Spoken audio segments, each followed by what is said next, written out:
I am Harrison Caldwell, 70 years old, and somehow still processing the massive betrayal my own family orchestrated.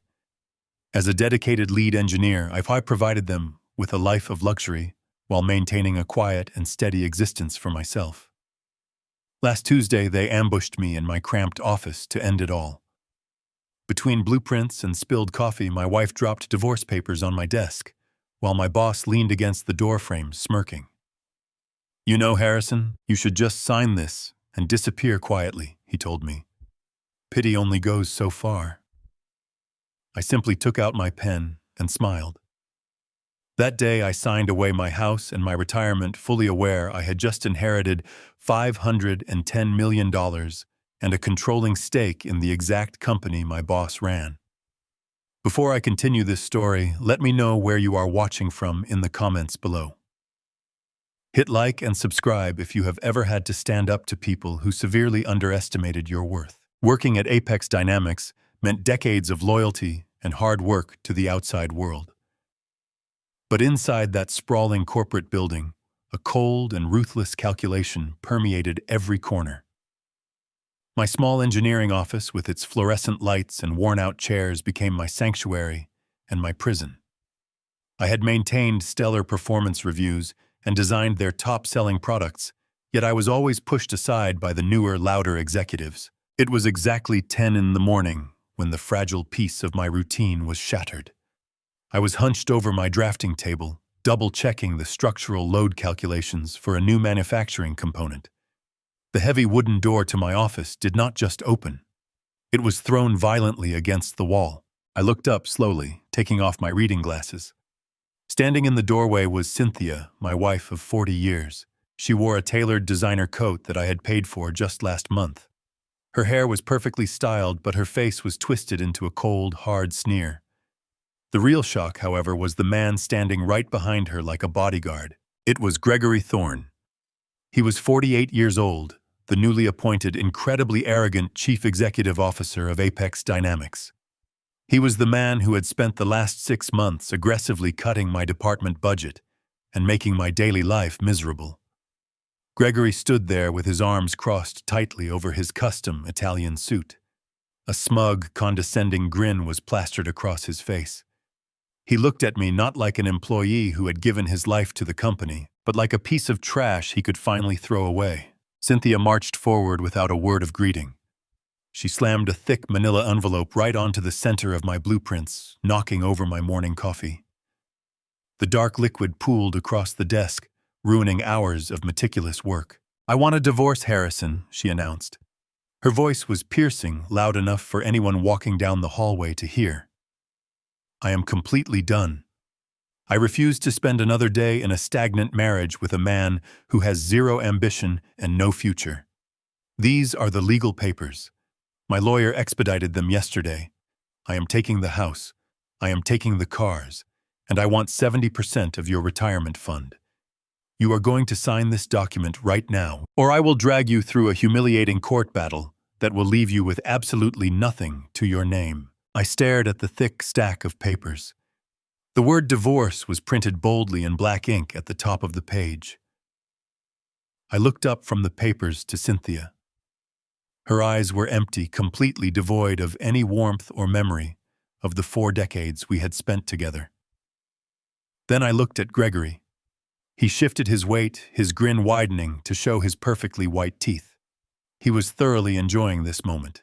He was savoring the profound humiliation of an older man being discarded by his own wife right in the middle of his workplace. They had clearly planned this ambush together to maximize the shock.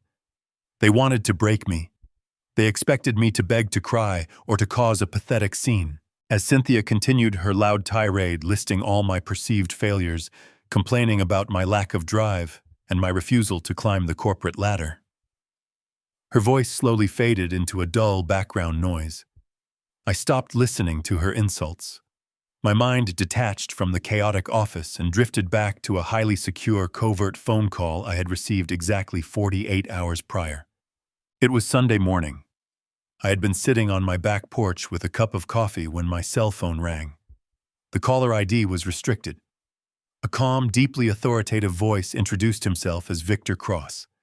He was a senior partner at an elite private wealth management law firm. He asked if I was Harrison Caldwell, the only living brother of Vincent Caldwell. Hearing my brother's name made my chest tighten. Vincent and I had a bitter, terrible falling out over 3 decades ago. Vincent was ruthless, driven purely by the accumulation of wealth and absolute power, while I had chosen a quiet, steady life centered around family. We had completely cut ties. I had not spoken a single word to him in 30 years. Victor Cross informed me that Vincent had passed away silently the previous week from sudden heart failure. Because Vincent never married and had no children, he had spent his final months desperately tracking me down.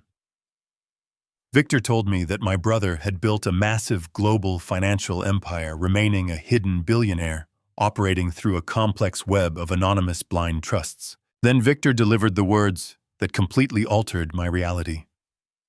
He told me that I was the sole named heir to Vincent's entire estate. The total verified liquid and asset value was $510 million, but that was not even the most crucial piece of information. Victor explained that Vincent had been aggressively expanding his portfolio right up until his death. Through a massive private equity shell company called V-Core Group, Vincent had quietly purchased distressed debt and majority shares across the technology sector. Just 3 weeks ago, V-Core Group had officially acquired a 60% controlling stake in the parent corporation that owned Apex Dynamics. Sitting in my cramped office, looking at my screaming wife and my arrogant boss, the absolute irony of the universe washed over me in waves. Gregory Thorne thought he was the undisputed king of the world. He thought he could stand in my office, mock my career, and help my wife tear my life apart. But Gregory did not know that 48 hours ago I became the absolute majority owner of his entire company. I owned the expensive leather chair he sat in. I owned the floor he confidently stood on. I owned his entire career. I was his ultimate boss. Cynthia slammed her hand violently on the desk, snapping my attention back to the present moment. "Are you even listening to me, Harrison?" she shrieked. "Sign the papers. You are completely useless to me now. Just sign them and let me get on with my life." Gregory chuckled softly, stepping fully into the room. "Come on, Harrison," he said, his tone dripping with fake pity. "Do not make this harder than it has to be. You are an old relic in a young man's game. Your designs are outdated, and frankly, your presence here is holding my company back. Just sign the divorce papers, take an early quiet retirement, and walk away. It is the best thing for everyone involved." They waited for the breakdown. They braced themselves for the trembling hands, the desperate pleas of an old man losing everything he had worked his entire life to secure. But they received none of that. I felt a strange, freezing calm settle deep in my chest. It was the kind of total clarity that only comes when you realize you hold every single card in a high-stakes game and your opponents are playing completely blind. I did not raise my voice. I did not show an ounce of anger, sorrow, or surprise. I slowly reached into the inner breast pocket of my suit jacket. I pulled out a heavy, solid gold fountain pen. It was a vintage piece, a highly expensive relic that Victor Cross had sent to me via private courier the day before. It had belonged to my brother Vincent. The cool metal felt heavy and powerful in my grip. I pulled the divorce documents toward me, carefully avoiding the spilled coffee. I flipped directly to the very last page. I did not read a single legal clause. I did not check the asset division or the outrageous retirement fund demands. I simply did not care. None of it mattered anymore. With smooth, deliberate strokes, I signed my full name on the dotted line. Cynthia blinked, completely taken aback by my silence. Her mouth parted slightly in confusion. Gregory stopped smiling. His arms dropped to his sides. This was definitely not the reaction they had scripted in their heads. I calmly capped the gold pen and placed it back into my breast pocket. I pushed the signed documents across the wet desk toward Cynthia. Then I slowly stood up. I took my worn winter coat from the rack behind the door. I did not pack up my blueprints. I did not gather my family photos. I did not even take my coffee mug. I looked Cynthia dead in the eyes. Her gaze wavered, suddenly flashing with a hint of uncertainty. Then I looked at Gregory, letting my eyes travel slowly over his expensive suit and his arrogant face. "Goodbye, Cynthia," I said, my voice completely flat and void of any emotion. "Goodbye, Gregory." I walked past them, stepping out into the busy hallway without looking back once. The silence I left behind in that cramped office was absolute and deafening. They stood there holding a piece of paper they thought was the symbol of my total defeat. They thought they had successfully discarded a weak, clueless old man. They thought they had won the ultimate victory. They had absolutely no idea that I had just handed them enough rope to hang themselves, and the real war had not even begun. The brisk autumn air hit my face the moment I stepped out of the Apex Dynamics building. I did not hail a cab. I did not look back at the glass facade where I had spent the last 20 years of my life. Instead, I walked 3 blocks south, blending seamlessly into the midday crowd. To anyone passing by, I was just an ordinary older man in a slightly worn suit, perhaps a retiree heading to a quiet lunch. They had no way of knowing I was walking toward an absolute shift in my existence. My destination was an unmarked brutalist steel structure in the heart of the financial district. There was no corporate logo on the exterior, only a discreet address plaque. I pushed through the heavy revolving doors and approached the security desk. Before I could even state my name, a tall man in a dark suit stepped out from the private elevator bank. He guided me into an elevator that required retinal scanning. We ascended in complete silence. When the doors opened on the 40th floor, there were no opulent chandeliers or excessive displays of wealth. The space was purely functional, dominated by polished concrete, reinforced glass, and soundproof walls. This was a place where global power shifted hands in total secrecy. Victor Cross stood waiting at the end of a long corridor. He was a man in his late 50s, sharp, meticulously groomed, and radiating an aura of absolute competence. He extended his hand, his grip firm and strictly professional. "Mr. Caldwell Victor," said his voice low and measured. "Please come with me. We have much to finalize." He led me into a secure conference room. The walls were lined with digital monitors displaying encrypted financial data. He gestured to a chair opposite his desk and handed me a thick, leather-bound portfolio. I opened it. The first page displayed a complex flowchart of international assets, banking routing numbers, and corporate holding structures. "Let us get straight to the point." Victor began tapping a key on his laptop. The screen behind him illuminated. "As of 9 this morning, the entire transition protocol for your late brother has been fully executed. The $510 million have been successfully consolidated and transferred into a newly established, entirely anonymous blind trust. Per our previous discussion, the legal entity is registered as V-Core Group." I stared at the screen. The numbers were staggering. $510 million. It was a figure that defied standard comprehension. But I felt no sudden urge to celebrate. I felt no desire to purchase luxury estates or sports cars. My mind was entirely locked onto the tactical reality of the situation. Money at this level was not about comfort. It was about leverage. It was a weapon, and I was ready to wield it. "And Apex Dynamics?" I asked, my voice steady. Victor nodded, pulling up a secondary document on the screen. V-Core Group officially holds a 60% controlling stake in the parent conglomerate that owns Apex Dynamics. The acquisition was finalized 3 weeks before your brother passed. The current executive board of Apex, including their chief executive officer Gregory Thorne, operates under the assumption that their majority shareholder is a foreign investment consortium. They have absolutely no idea that V-Core Group is a single individual, and they certainly do not know that individual is you. A cold satisfaction settled over me. Gregory Thorne had stood in my cramped office less than an hour ago, grinning like a predator as he helped my wife tear my life apart. He believed he was the untouchable king of his corporate castle. He believed he held my entire future in the palm of his hand. He was completely oblivious to the fact that I owned the walls around him, the desk he sat at, and the very contract that employed him. I closed the leather portfolio and leaned forward, resting my hands on the cool mahogany table. "Victor," I said, my tone shifting into a sharp, commanding cadence. "I need to initiate a full-scale covert investigation into Apex Dynamics immediately." Victor raised an eyebrow, picking up a digital stylus.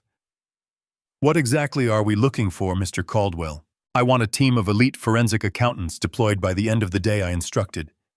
"They are to operate entirely in the shadows. I want them to tear apart Gregory Thorne and his financial history since the day he took over as CEO. I want every single ledger, every vendor contract, and every expense report analyzed down to the very last cent." I paused, gathering my thoughts, letting the decades of my engineering experience translate into corporate strategy. I had watched Gregory operate for months. He was arrogant, flashy, and constantly cutting budgets in the most critical departments, while his personal lifestyle expanded exponentially. Men like Gregory did not simply earn their wealth through standard salaries. They took it. They squeezed it from the foundation of the companies they ran. "Look for shell companies." I continued, speaking with rapid precision.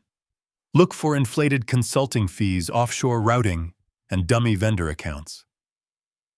He has been aggressively slashing the engineering and manufacturing budgets, citing corporate restructuring. Yet the company revenue has not dropped proportionally. That money is bleeding out somewhere. I want to know exactly where it is going. I want to trace every single drop. Victor typed rapidly on his tablet, his expression entirely focused. "A forensic audit of that magnitude conducted covertly will require breaching their internal firewalls without triggering executive alerts. It is complex, but entirely feasible. I have a team of former federal financial investigators on retainer. They specialize in corporate espionage and silent audits.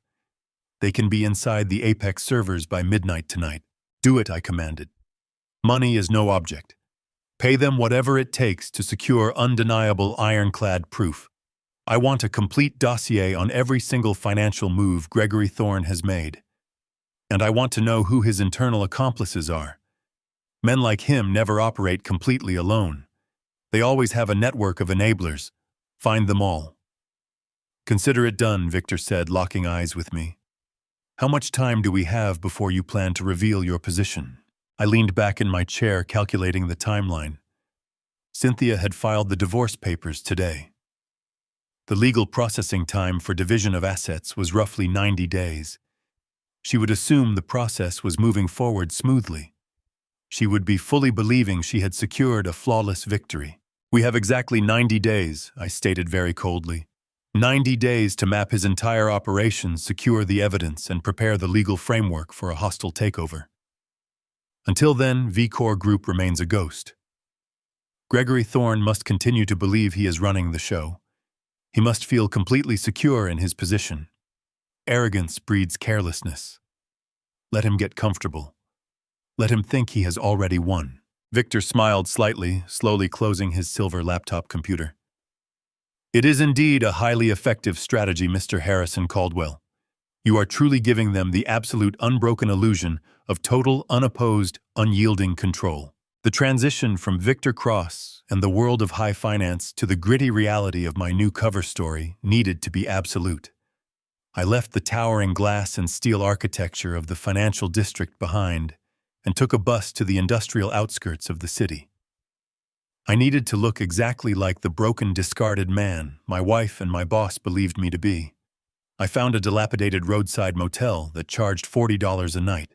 The neon sign outside buzzed with a harsh, flickering red light, and half the letters were burned out. I walked into the cramped lobby, paid in cash from my meager savings, and took the physical metal key to room number 12. The door groaned loudly as I pushed it open. The room smelled of stale cigarette smoke, damp carpeting, and harsh chemical cleaners. The floral bedspread was faded, and water dripped rhythmically from the bathroom faucet. It was a miserable, decaying box. It was exactly what Cynthia expected my new life to look like. I placed my small, battered suitcase on the rickety wooden chair in the corner. I did not unpack. Instead, I slowly sat down on the edge of the stained, sagging mattress. The springs creaked under my weight. In this absolute silence far removed from the screaming match in my former office and the strategic quiet of the boardroom, the heavy truth of the past year began to crush down on me. I closed my eyes and let my mind drift backward. I needed to dissect the lies. I needed to dismantle the careful illusions they had built around me. For the last 6 months, Cynthia had been actively rewriting the narrative of our 40-year marriage. She had started taking sudden weekend trips, packing her bags every Friday evening, and leaving me alone in our sprawling suburban home. When I first asked her about these frequent absences, she put on a mask of deep dramatic sorrow. She told me she was attending specialized healing yoga retreats. She claimed she needed the spiritual space to cope with the crushing stagnation of our marriage. She would stand in our pristine kitchen holding a cup of organic tea and tell me that my lack of ambition was draining her soul. She said I was too focused on engineering, too rigid, and too blind to her emotional needs. I had believed her. I had swallowed the guilt she carefully fed me. I had even offered to pay for those expensive retreats out of my own declining salary, hoping they would bring her peace. I remembered the way she would return on Sunday nights looking refreshed and vibrant, carrying a lingering scent of expensive wine and a relaxed smile. She told me the meditation was helping her find clarity. Now, sitting in the squalor of room 12, the sheer magnitude of her deception made my blood run cold. She was not meditating. She was not healing. She was spending my money to fund her illicit weekends with Gregory Thorne. She had weaponized my devotion to her, turning my genuine concern into the very mechanism she used to carry out her affair. She painted me as the villain in her grand tragedy, playing the neglected wife to justify her ultimate betrayal. The pieces of the puzzle began snapping together with terrifying precision. Cynthia and her emotional manipulation was only one half of the strategy. The other half was executed entirely by Gregory at Apex Dynamics. About 8 months ago, shortly after Gregory was appointed as the new chief executive officer, the atmosphere in my engineering department shifted dramatically. He called me into his spacious, sunlit office for what he termed a routine performance evaluation. He sat behind his massive desk, steepled his fingers, and spoke to me with a voice dripping in false corporate sympathy. He told me that the company was undergoing a massive, unavoidable corporate restructuring. He claimed the board of directors was demanding immediate budget cuts across all senior staff levels to save the company from impending financial ruin. He targeted my compensation package directly. He slashed my base salary by 40% and stripped away my annual performance bonuses. When I questioned the severity of the cuts, considering my department was the most profitable division in the entire company, Gregory sighed deeply. He told me I was being selfish. He said I needed to be a team player, that older employees had to make sacrifices so the younger generation could keep their jobs. He slowly dismantled my authority, transferring my major projects to junior engineers and moving my workspace from a corner suite to a cramped, windowless office near the supply closet. He humiliated me systematically day after day, masking his targeted cruelty as unavoidable business necessity. I had accepted it because I believed I was protecting my team and my family. I opened my eyes and looked at the peeling wallpaper of the motel room. The realization hit me with the force of a physical blow. This was never a sudden lapse in judgment on her part. This was not a spontaneous workplace romance fueled by proximity. It was a coordinated, deeply methodical campaign designed to completely destroy me. Gregory and Cynthia had orchestrated every single move together. Gregory systematically drained my financial resources and professional dignity at work, ensuring I would not have the means to fight a lengthy legal battle. Cynthia simultaneously broke down my emotional defenses at home, creating a false narrative of neglect to justify her inevitable departure.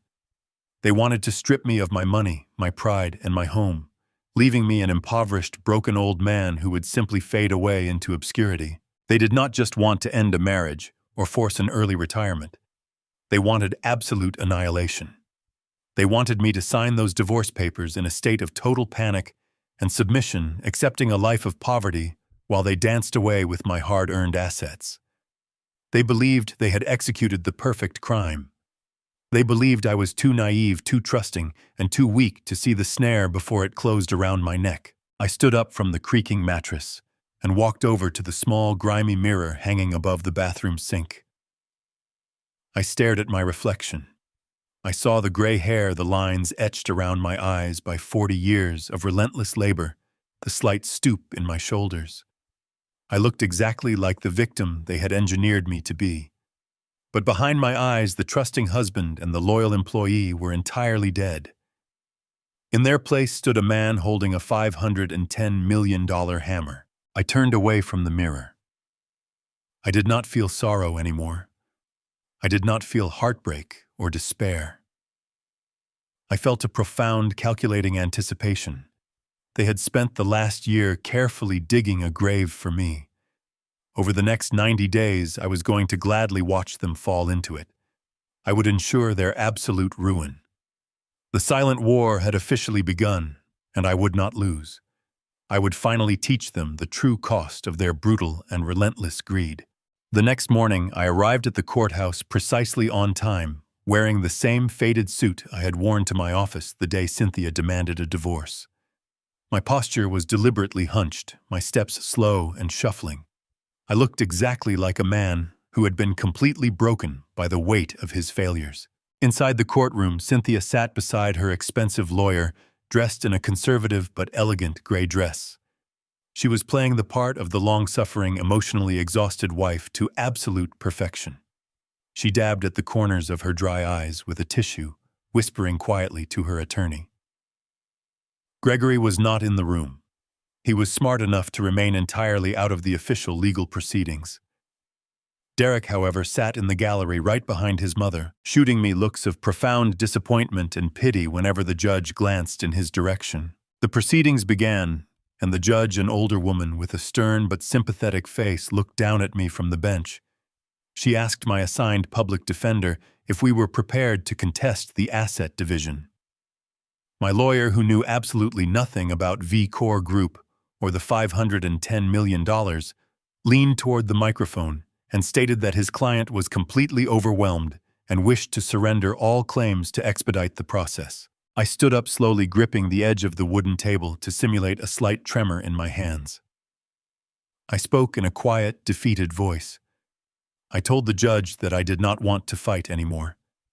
I stated on the official record that I was freely surrendering my entire equity stake in the house, my vehicles, and any claim to alimony. I agreed to sign over the property deed directly to Cynthia, leaving with nothing but the small remaining balance in my personal checking account. The judge frowned, looking at me with genuine concern. She warned me that I was leaving a 40-year marriage virtually destitute. I simply lowered my head and replied that I just wanted peace. Cynthia covered her mouth, masking a victorious smile behind her tissue. Derek nodded approvingly from the gallery, knowing that the forged $1 million mortgage debt was now permanently attached to the house that Cynthia technically owned, but was legally in my name. They believed they had successfully trapped me in an unpayable debt while taking all the clean assets for themselves. The judge struck her gavel, finalizing the divorce decree. Cynthia eagerly signed the final paperwork, her pen moving swiftly across the pages. She believed she had just secured a free, unencumbered multi-million-dollar asset. She was completely oblivious to the radioactive financial bomb Derek had planted inside it, and she had absolutely no idea that I knew every single detail. I signed my portion with a cheap plastic pen, surrendering the illusion of my past life forever. As I exited the heavy brass doors of the courthouse, a light freezing rain began to fall. I walked down the wide concrete steps and stood near a bus stop on the corner, pulling up the collar of my worn coat. I waited patiently in the drizzle. A few minutes later, the low, aggressive growl of a high-performance engine echoed down the street. A pristine silver Porsche 911 pulled up slowly to the curb right in front of me. Gregory Thorne was behind the wheel, wearing expensive dark sunglasses despite the overcast sky. Cynthia sat in the passenger seat, looking radiant and victorious. Derek leaned forward from the small back seat. Gregory lowered the passenger window. The warm leather-scented air of the luxury car drifted out into the cold rain. He looked me up and down, a look of absolute unadulterated contempt on his face. "Have a nice life, Harrison." Gregory sneered, his voice dripping with condescension. "Try not to freeze out here." Derek laughed loudly from the back seat. Cynthia did not say a word. She just looked away, completely dismissing my existence as if I were a stranger begging for change. Gregory revved the powerful engine. As the car began to pull away, he carelessly tossed a crumpled $20 bill out the window. It fluttered through the rain and landed directly in a muddy puddle at my feet. The Porsche accelerated rapidly, the tires kicking up a spray of dirty water onto my trousers as they sped off toward their celebratory lunch. I did not flinch. I did not bend down to pick up the money. I stood perfectly still in the freezing rain, watching the red taillights of the Porsche disappear into the city traffic.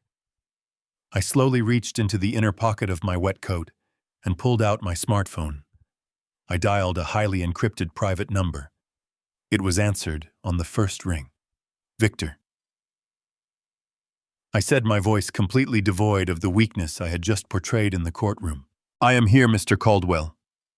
Victor Cross replied, his tone sharp and ready. "How did the proceedings go?" Flawlessly, I stated, staring down at the muddy $20 bill. "They took the bait entirely." Cynthia signed the final decree. She formally accepted the house and all attached liabilities, fully believing it is a clean asset. "Excellent," Victor said. "The legal framework is set. What are your immediate orders?" "I want you to initiate the acquisition protocols through V-Core Group immediately." I commanded my engineering mind, locking onto the tactical execution of the strike.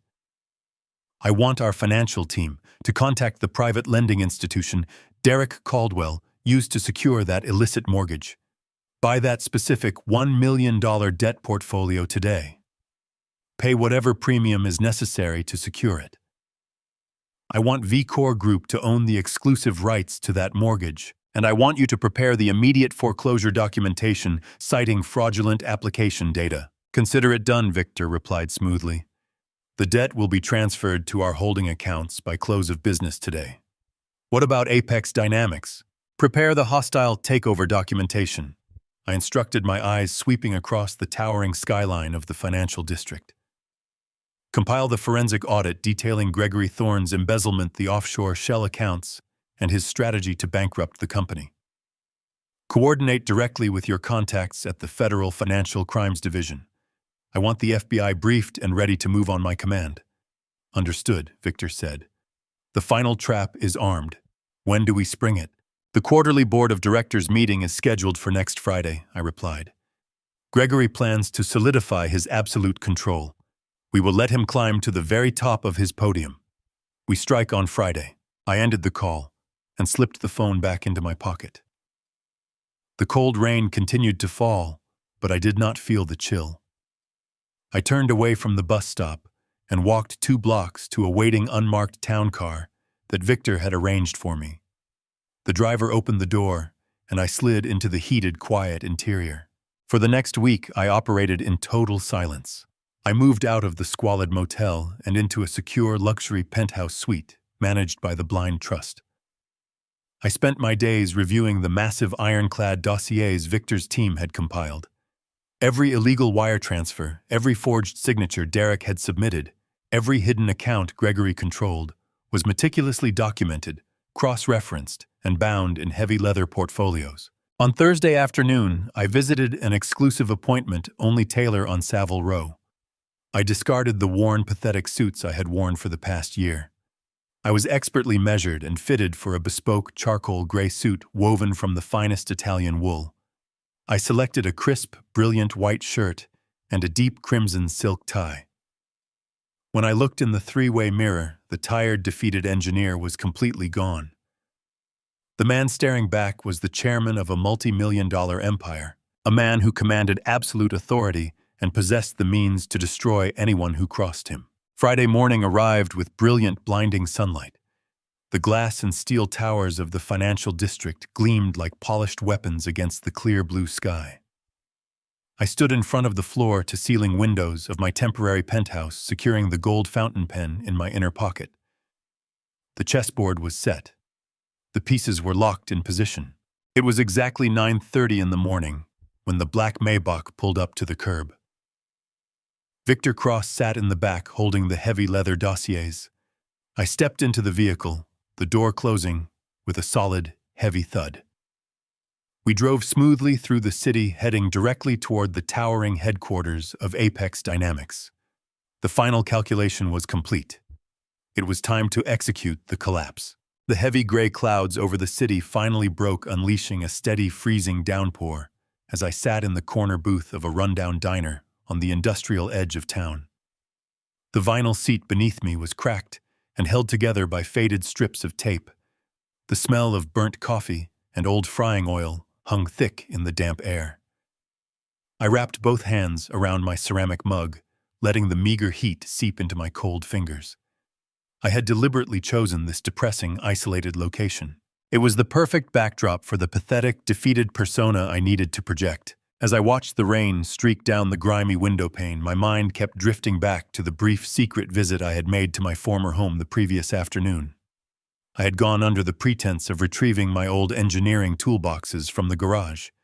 Cynthia had been furious, hovering in the doorway with her arms crossed, eager for me to leave. But she was careless. While carrying my boxes out, I had walked past her so-called meditation room.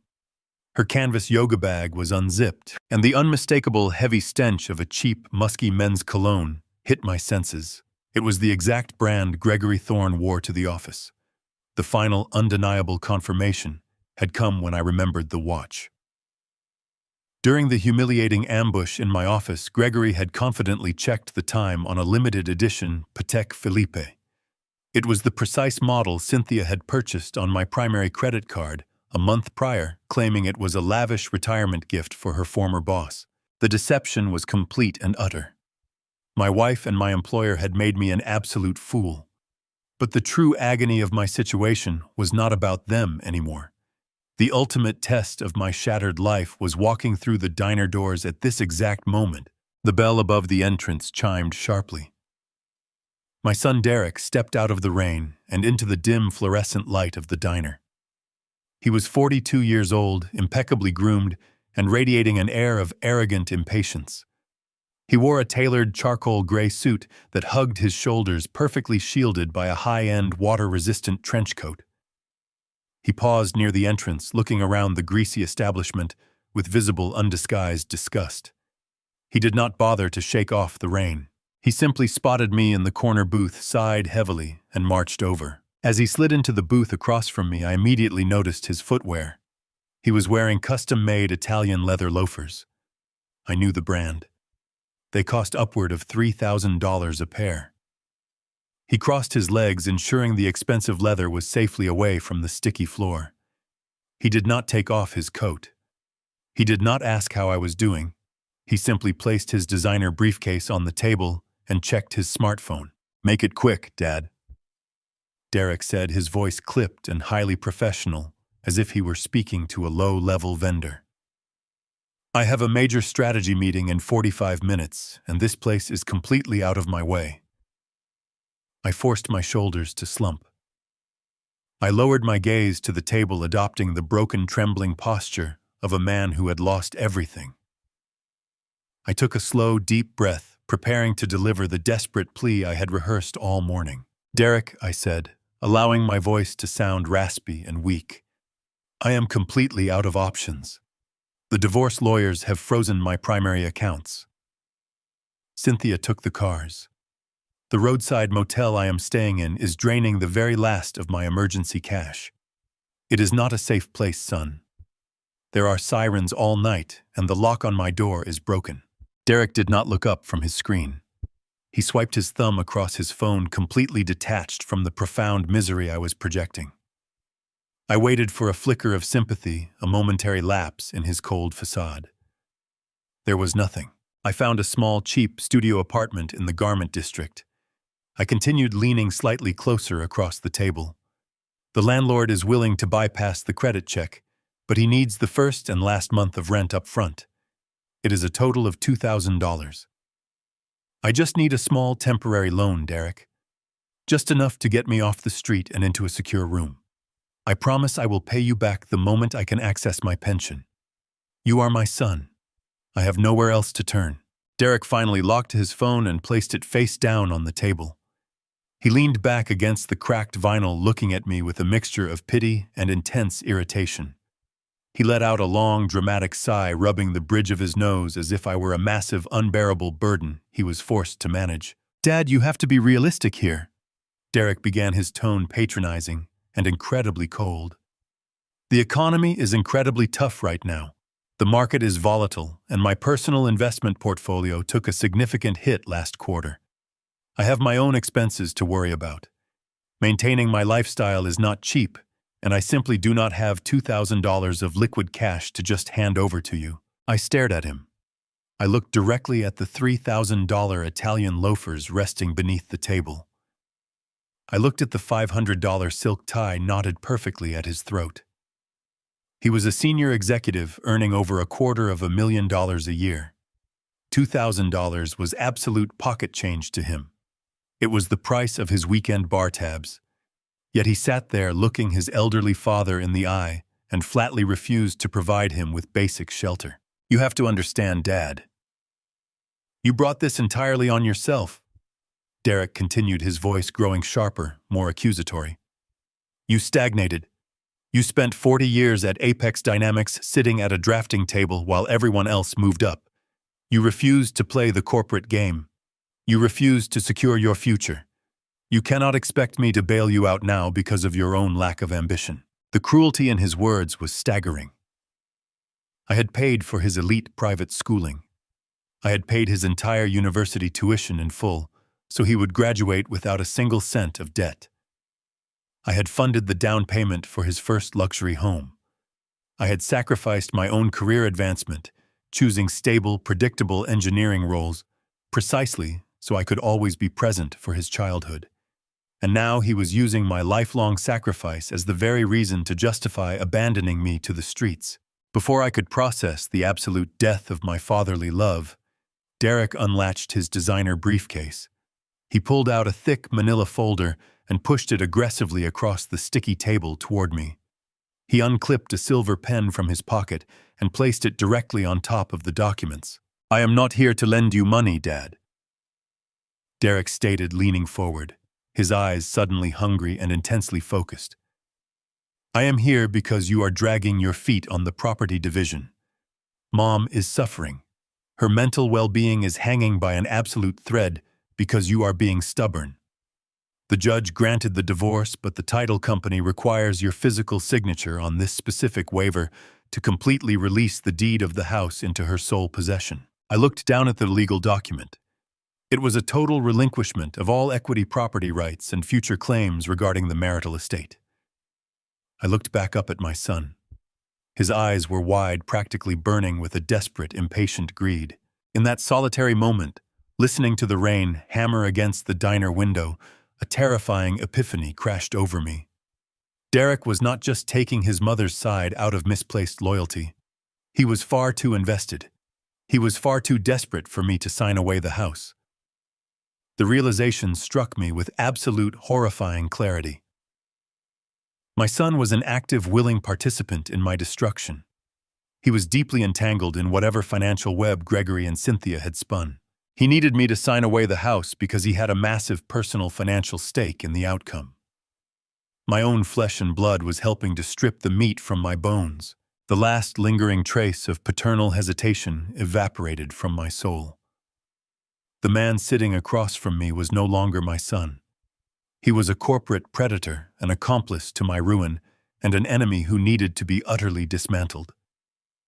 I did not argue. I did not shed a tear. I picked up the silver pen with a perfectly simulated trembling hand. I slowly, deliberately signed my name on the bottom line of the waiver, granting them full, uncontested legal ownership of the property. Derek immediately snatched the paper from the table, checking the signature with a satisfied, triumphant smirk. He shoved the folder back into his briefcase and snapped it shut. He stood up without another word, pulling his trench coat tight. He tossed a crumpled $5 bill onto the table to cover my coffee. "Get your life together, Dad," Derek said coldly, turning his back on me. I sat perfectly still, watching him walk out of the diner and step into the pouring rain. He believed he had just secured his wealthy future. He had no idea he had just handed me the final necessary piece of the puzzle. He had willingly walked into the slaughterhouse.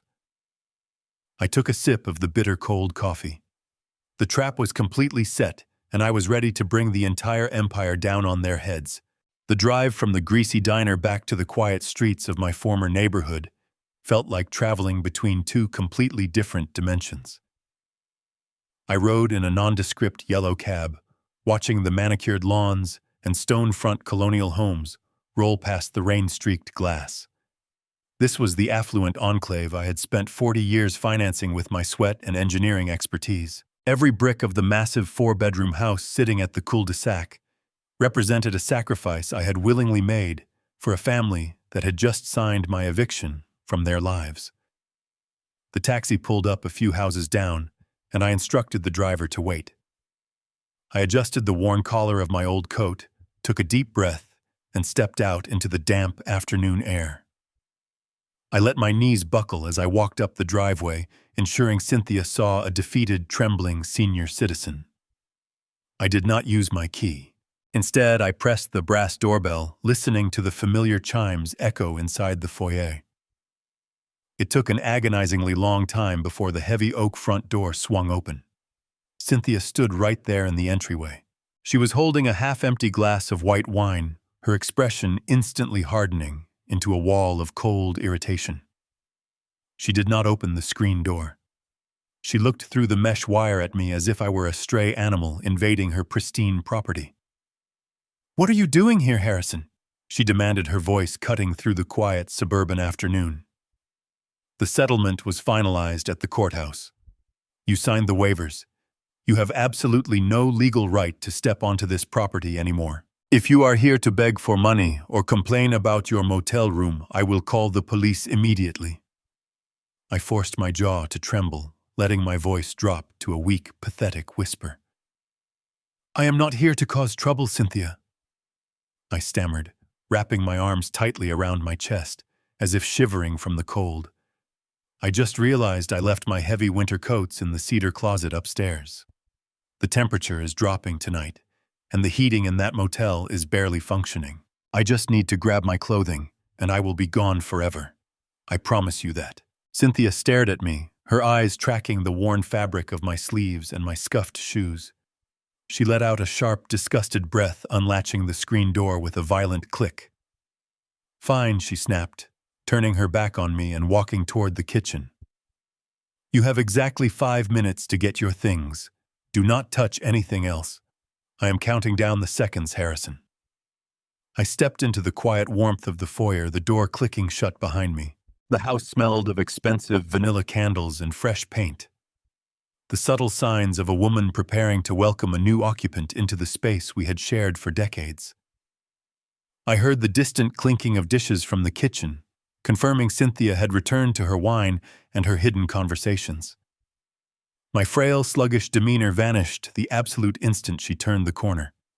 My spine straightened, my hands stopped shaking, and my internal engineering clock locked into precision timing. I did not head toward the stairs immediately. Instead, I took 3 silent, rapid strides into the formal living room. The heavy plush leather sofa we bought 5 years ago sat in the center of the room, facing the fireplace. It was the exact spot where Cynthia and Derek usually conducted their private family discussions. I reached deep into the pocket of my coat, my fingers wrapping around the cold, smooth plastic of the micro-audio recorder Victor Cross had provided. It was a military-grade device smaller than a coin, equipped with an ultra-sensitive microphone and a battery life that could last for months. I knelt beside the heavy sofa, my movements fluid and completely silent. With a kinesiologist's precision, I reached my hand beneath the dark mahogany frame, locating the thick fabric dust cover underneath. I pressed the adhesive backing of the tiny black disc firmly against the wood, right where the central support beam met the springs. I held it there for 3 seconds, ensuring the grip was absolute. It was perfectly hidden, entirely invisible to anyone cleaning or vacuuming the room. It would capture every whisper, every laugh, and every conspiratorial plan uttered on that couch. I stood up smoothly, adjusting my jacket, and checked the timer in my head. 45 seconds had elapsed. I quickly walked upstairs, taking care to make my footsteps sound heavy and labored, so Cynthia would believe I was struggling up the steps. I entered the cedar closet, grabbed 3 of my oldest, heaviest winter coats, and draped them over my arm. I did not linger on the old photographs or the empty spaces on the shelves. The emotional ties to this house were entirely severed. I marched back downstairs, letting out a simulated, heavy wheeze as I neared the kitchen doorway. Cynthia was standing by the marble island, her back to me, furiously typing a text message on her phone. She did not even turn around when I muttered that I had found my coats. "Your 5 minutes are up," she said coldly, her eyes never leaving her screen. "Lock the door on your way out." I stepped out onto the front porch, the cool breeze catching the heavy coats draped over my left arm.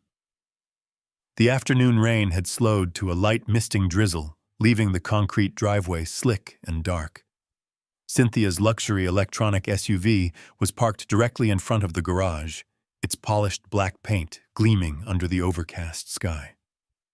This was the $70,000 vehicle I had fully paid off 2 years ago, a car she now claimed as her exclusive property.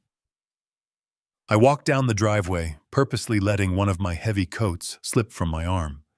It tumbled onto the wet concrete right beside the rear driver's side wheel of the SUV. I dropped to one knee, groaning softly, as if my 70-year-old joints were failing me. To any casual observer or a hidden camera, I was simply an old man struggling to retrieve his dropped clothing in the rain. But beneath the shadow of the vehicle, my right hand moved with blinding speed. I pulled the magnetic GPS tracker from my sleeve. It was a heavy waterproof box wrapped in a dark rubberized coating. I slid my arm under the rear bumper, reaching up into the wheel well to locate the massive steel frame of the chassis. The powerful magnets clicked against the metal with a dull, muted thud. I pushed it upward, ensuring it was wedged tightly. It was completely secure. I scooped up the wet winter coat, forced myself to stagger back to my feet, and brushed the dirt from my trousers. I walked down to the curb, where the yellow cab was idling its exhaust pipe, puffing white smoke into the cold air. I opened the door and entered with a frail, shaking posture, fully playing my part, until the taxi finally pulled away cleanly. The yellow cab drove me several miles away from the affluent suburban streets before I instructed the driver to pull over near a busy subway station. I paid him in cash, stepped out into the damp city air, and walked down into the subterranean transit system. I took 3 different trains, ensuring my route was entirely untraceable before finally emerging in the heart of the financial district. I walked the remaining 3 blocks to my secure luxury penthouse. The moment the heavy, reinforced door locked behind me, the pathetic facade of the broken father completely vanished from my physical posture. I shed the damp, worn coat and the scuffed shoes, replacing them with dry clothes and a sense of absolute purpose. I walked over to the massive mahogany desk in the center of the room and opened my secure laptop. I had barely poured myself a glass of cold water when my encrypted smartphone vibrated on the polished wood. The caller ID displayed Victor Cross. I answered the call immediately. "We have breached the firewall," Victor stated, his voice devoid of any standard greeting, but laced with a sharp professional satisfaction. "The forensic accounting team has bypassed their strict protocols. They navigated the internal security measures without triggering a single executive alarm." Victor continued, his tone smooth and calculating. "We are fully inside the Apex Dynamics mainframe right now, and the sheer volume of encrypted data we have successfully uncovered is absolutely staggering. I need you to come to the secure briefing room immediately." I did not waste a single second. I left the penthouse and took the private elevator directly down to the subterranean parking garage, where Victor's black town car was already waiting. The drive to the brutalist steel structure was swift and completely silent throughout the trip. When I entered the 40th floor conference room, Victor was standing in front of a wall composed entirely of high-resolution digital monitors. Three of his elite forensic accountants were seated at a long table, their fingers flying rapidly across encrypted keyboards. They did not look up when I entered the room. They were entirely focused on dismantling the complex financial architecture of the man who had attempted to ruin my career. Victor gestured toward the largest screen located directly in the center of the room. It displayed a massive, intricately detailed flowchart mapping thousands of specific banking monetary transactions. The digital map connected vendor payments, corporate routing numbers, and offshore holding accounts. Gregory Thorne is not just embezzling from the company. Victor began stepping aside so I could view the full catastrophic scope of the devastation. He is systematically bleeding it entirely dry. Over the past 8 months since he officially assumed the role of Chief Executive Officer, he has authorized the creation of 14 different dummy corporations. These empty shell companies are entirely registered in the Cayman Islands and the British Virgin Islands. He has been moving capital with a reckless, highly aggressive speed that is profoundly alarming.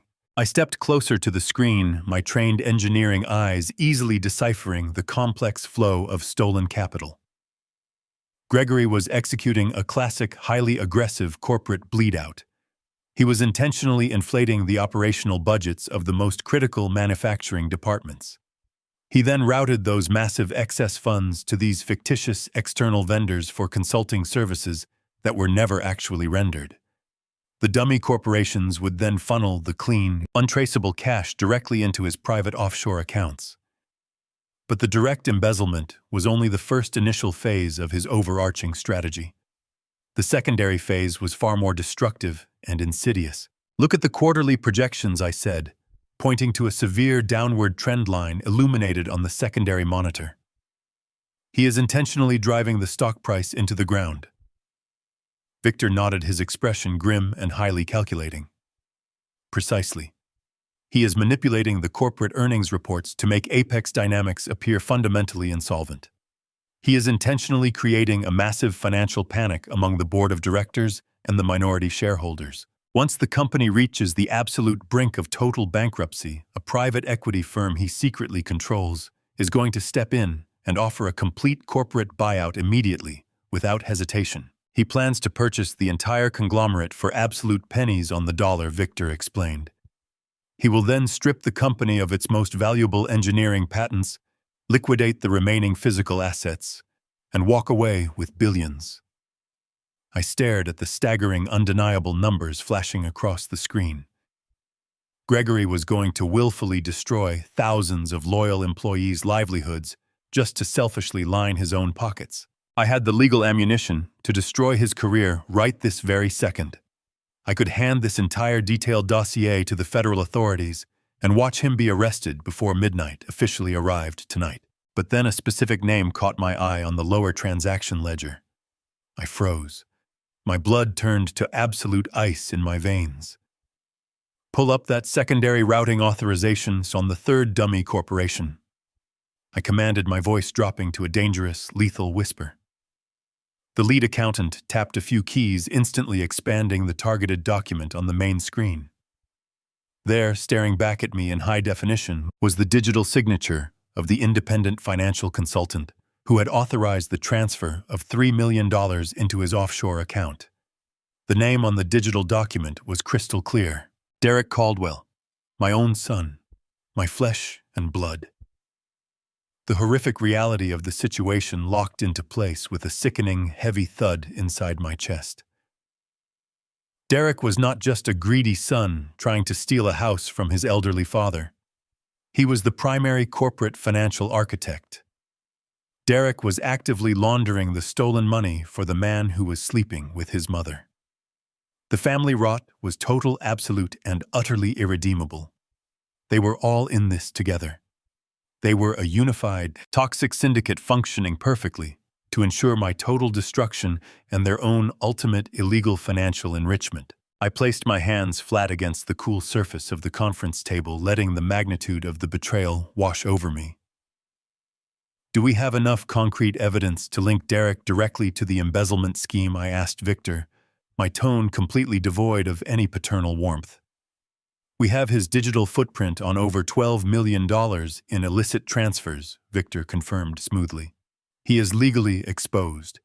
If we release this file to the federal prosecutors, your son will face a minimum of 20 years in a federal penitentiary for wire fraud, corporate espionage, and major money laundering criminal charges." I looked at the glowing screens, feeling a profound, cold clarity settle over my mind.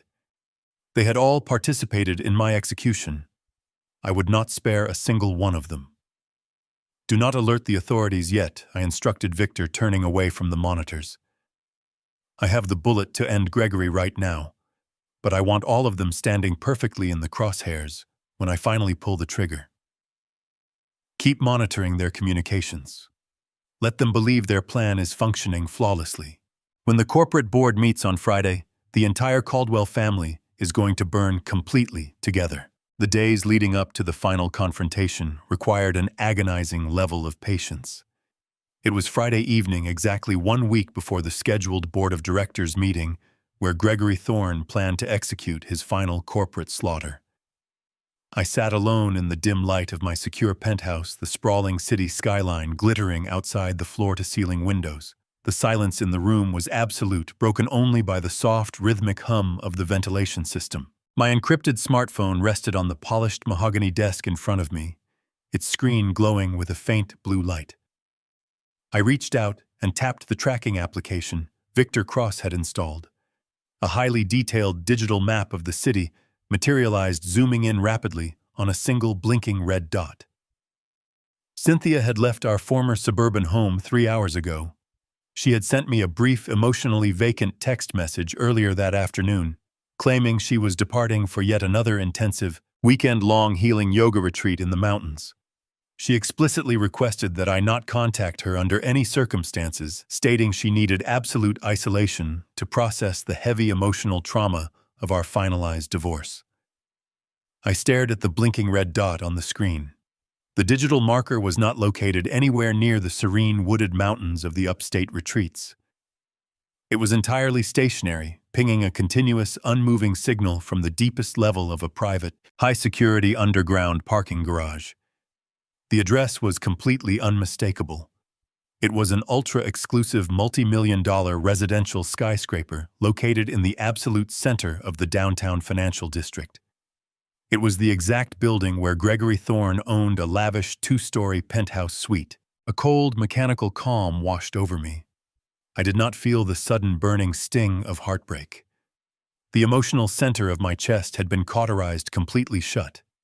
What I felt was the chilling satisfaction of an engineer watching a complex theoretical hypothesis proven absolutely correct through undeniable physical data. I closed the laptop, slipped the encrypted phone into the inner pocket of my tailored jacket, and took the private elevator down to the subterranean garage. I bypassed the luxurious town car Victor had provided and selected a generic dark sedan I had rented specifically for discreet, untraceable movement. The drive across the city was smooth and entirely devoid of traffic. The evening rain had returned, slicking the dark asphalt and reflecting the neon lights of the passing storefronts. I navigated the familiar towering canyons of the financial sector, my mind reviewing every single lie Cynthia had fed me over the past 12 months. Every spiritual awakening, every tearful complaint about my lack of ambition, every desperate plea for personal space had been meticulously crafted to blind me to the reality of her profound betrayal. I arrived at the targeted address and bypassed the heavily guarded main entrance of that building. Instead, I drove down a narrow, dimly lit service alley located directly across the street. I parked the dark sedan behind a massive commercial dumpster, completely obscuring the vehicle from the main avenue. I turned off the engine, killed the headlights, and rolled down the driver's side window, just enough to let the cold, damp air filter into the cabin. I sat in the absolute darkness of the car, my eyes adjusting to the shadows. I reached into the glove compartment and pulled out a pair of high-powered military-grade binoculars Victor had secured for me. I raised the heavy rubberized optics to my eyes and focused the lenses on the towering structure across the street. I counted the floors, sweeping my gaze up the gleaming glass facade until I reached the very top. The penthouse level was wrapped in an expansive wraparound outdoor terrace, completely illuminated by soft, ambient architectural lighting. It took less than 3 minutes of patient observation before the heavy sliding glass doors of the terrace opened. Gregory Thorne stepped out into the cool night air. He was wearing an expensive tailored silk smoking jacket, looking completely relaxed and supremely arrogant. He walked to the edge of the glass railing, looking down at the glittering city below him as if he owned every single building in his line of sight. He believed he was the untouchable king of a vast corporate and financial empire. A few seconds later, another figure stepped out onto the terrace to join him. I adjusted the focus wheel on the binoculars, bringing the image into sharp, undeniable clarity. It was Cynthia. She was wearing a sleek, dark evening dress, her hair perfectly styled, looking nothing like a woman seeking spiritual healing in a remote mountain cabin. She carried 2 elegant crystal champagne flutes, handing one to Gregory with a bright, radiant smile. He took the glass, wrapped his free arm intimately around her waist, and pulled her close against his chest. They stood together at the edge of the balcony, looking out over the sprawling metropolis, laughing at some private shared joke. I watched as they raised their glasses, clinking the delicate crystal together in a silent, celebratory toast. They were toasting to their perceived victory. They were celebrating the flawless execution of their grand, devastating plan. They were drinking to the absolute destruction of Harrison Caldwell, fully believing that I was sitting in a squalid, freezing motel room, drowning in poverty and pathetic despair. I watched my wife of 40 years lean up and kiss the man who had systematically ruined my career, her posture radiating a relaxed, triumphant comfort. The visual confirmation was absolute. The physical proof of their affair was laid bare before my eyes, leaving absolutely no room for doubt or denial. I lowered the heavy binoculars and placed them carefully onto the passenger seat. I rested my hands on the leather steering wheel, listening to the patter of the rain against the roof of the dark sedan. The betrayal was profound and methodical. They had taken my money, my home, my career, and my dignity. But as I sat there in the cold shadows watching them celebrate their stolen wealth, a darker thought began to take shape in my mind. The affair and the corporate embezzlement were devastating, but they felt almost too clean, too straightforward for the sheer level of sociopathic calculation Gregory and Cynthia had displayed. Derek and his involvement in the deed transfer had proven that the conspiracy ran far deeper than a simple workplace romance and a standard hostile takeover. The true depth of their malevolence had not yet been fully exposed. I realized that the physical affair was merely the surface layer of a hidden agenda. The real horror of their ultimate plan was still lurking in the dark, waiting to be uncovered, and I possessed the exact tool necessary to drag it into the light. My hand slowly moved toward the hidden audio receiver resting in the center console. The micro-recorder I had planted beneath the living room sofa in my home was active, transmitting every sound directly to my secure device. I knew that whatever terrible secrets they were keeping, the device would capture every syllable. The nightmare was just beginning to unfold before me. The heavy rain from Friday had finally stopped by the time Sunday evening arrived, leaving the city air thick with a damp, suffocating humidity. I sat perfectly still on the edge of the sagging mattress in room 12 of the dilapidated roadside motel. I had returned to this miserable, decaying box for one specific reason. I needed to remain completely invisible. If Cynthia or Derek had hired anyone to watch me, if they were monitoring my movements to ensure I was truly defeated, they would find me exactly where they left me. In the squalor, in the shadows, entirely alone. I pulled my secure laptop from its protective case and placed it on the rickety wooden desk under the flickering light of a single bare bulb. I connected my noise-canceling headphones and logged into the highly encrypted cloud server Victor Cross had established for me. The military-grade micro-audio recorder I had planted beneath the leather sofa in my former living room had been transmitting continuously for 48 hours. It was time to harvest the data. I clicked the download button, watching the progress bar fill as the massive audio file transferred to my local drive. I placed the headphones over my ears, completely blocking out the distant wail of police sirens on the highway outside. I pressed play.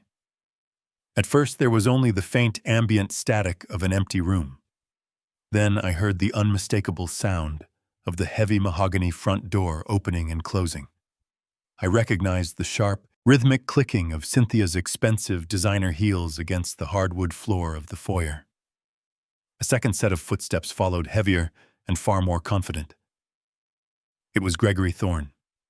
I could hear the soft clinking of crystal glasses, the splash of liquor being poured, and the low, throaty murmur of their voices. They were relaxed, settling onto the plush leather sofa, exactly where I knew they would. For the first 20 minutes, the recording captured nothing but mundane domestic chatter. They discussed the weather, a new restaurant opening downtown, and the tedious details of Gregory's corporate schedule. It was infuriatingly normal. But then the heavy front door opened a second time. I recognized the heavy, hurried footsteps immediately. It was Derek. My son had let himself into the house using his old spare key. I heard Cynthia greet him with a warm, maternal enthusiasm that she had not directed toward me in over a decade. Gregory greeted him casually, offering him a drink. The three of them were gathered together in my living room, sharing my space, drinking my liquor. The atmosphere on the recording was deeply celebratory. There was no tension, no awkwardness about the fact that Derek was casually socializing with the man who had actively destroyed his father's career and dismantled his parents' marriage. They were a cohesive unit. I closed my eyes, focusing every ounce of my attention on the digital audio feed. I needed to hear every single syllable. Derek took a long, audible sip of his drink and sighed contentedly. He leaned back against the leather cushions. The leather creaked right above the hidden microphone, making his voice incredibly loud and sharp in my ears. "I have excellent news," Derek announced, his tone brimming with arrogant pride. "I met with the old man at that pathetic diner on the edge of town on Friday. He is completely broken. He was practically begging me for a $2,000 loan to rent a miserable little studio apartment. It was actually quite pathetic to watch. But the important part is that he took the bait. He signed the final deed waiver without a single ounce of hesitation. He surrendered all equity and all legal claims to the property."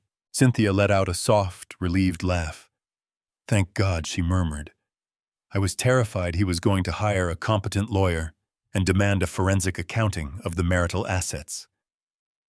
"He is far too stupid for that," Derek sneered. "He genuinely believes you are taking on a massive financial burden by keeping this house. He has absolutely no idea about the secondary mortgage." I gripped the edge of the wooden desk, my knuckles turning completely white. A secondary mortgage. I listened closer, my heart hammering a slow, heavy rhythm against my ribs. Gregory chuckled, a deep, resonant sound of pure amusement. "You executed that perfectly," Derek Gregory said smoothly. "The offshore accounts received the capital transfer yesterday afternoon. Your forgery skills are truly exceptional." I felt the blood drain entirely from my face. I stopped breathing. The full, horrifying scope of their conspiracy unspooled in my ears. Derek laughed, a cold, triumphant sound that echoed through the headphones. "It was incredibly easy," Derek boasted. "The old man never checks his primary credit alerts. I used his digital signature to apply for a $1 million illicit secondary mortgage against the equity of this house. Because his credit rating was flawless, the private lending institution approved the massive cash extraction in less than 48 hours. I funneled the entire $1 million directly into your newly established Cayman Islands shell accounts to artificially inflate the operational budgets you needed for the Apex Dynamics buyout. The old man literally handed over the house, completely unaware that he just absorbed a $1 million fraudulent debt and simultaneously funded your corporate takeover." Cynthia giggled again, the sound slicing through my soul like a jagged blade. "He is going to be paying off a loan he never knew he took out for the rest of his miserable life," she said.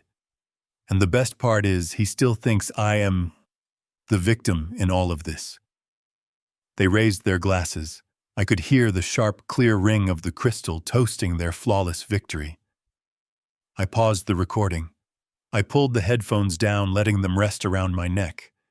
The silence of the motel room rushed back in, suffocating and incredibly heavy.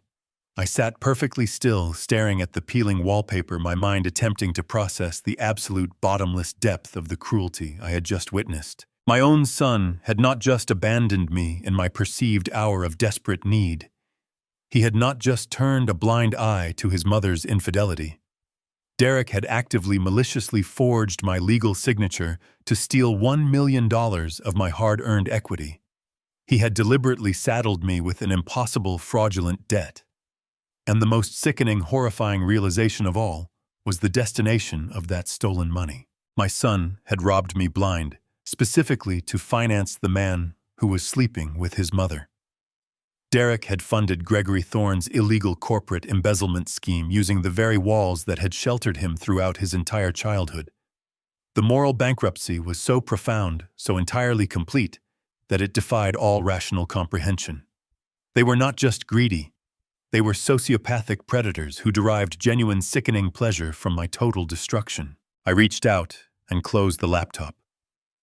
The faint hum of the hard drive spun down, plunging the room into total silence. I did not shed a single tear. I did not feel any urge to scream.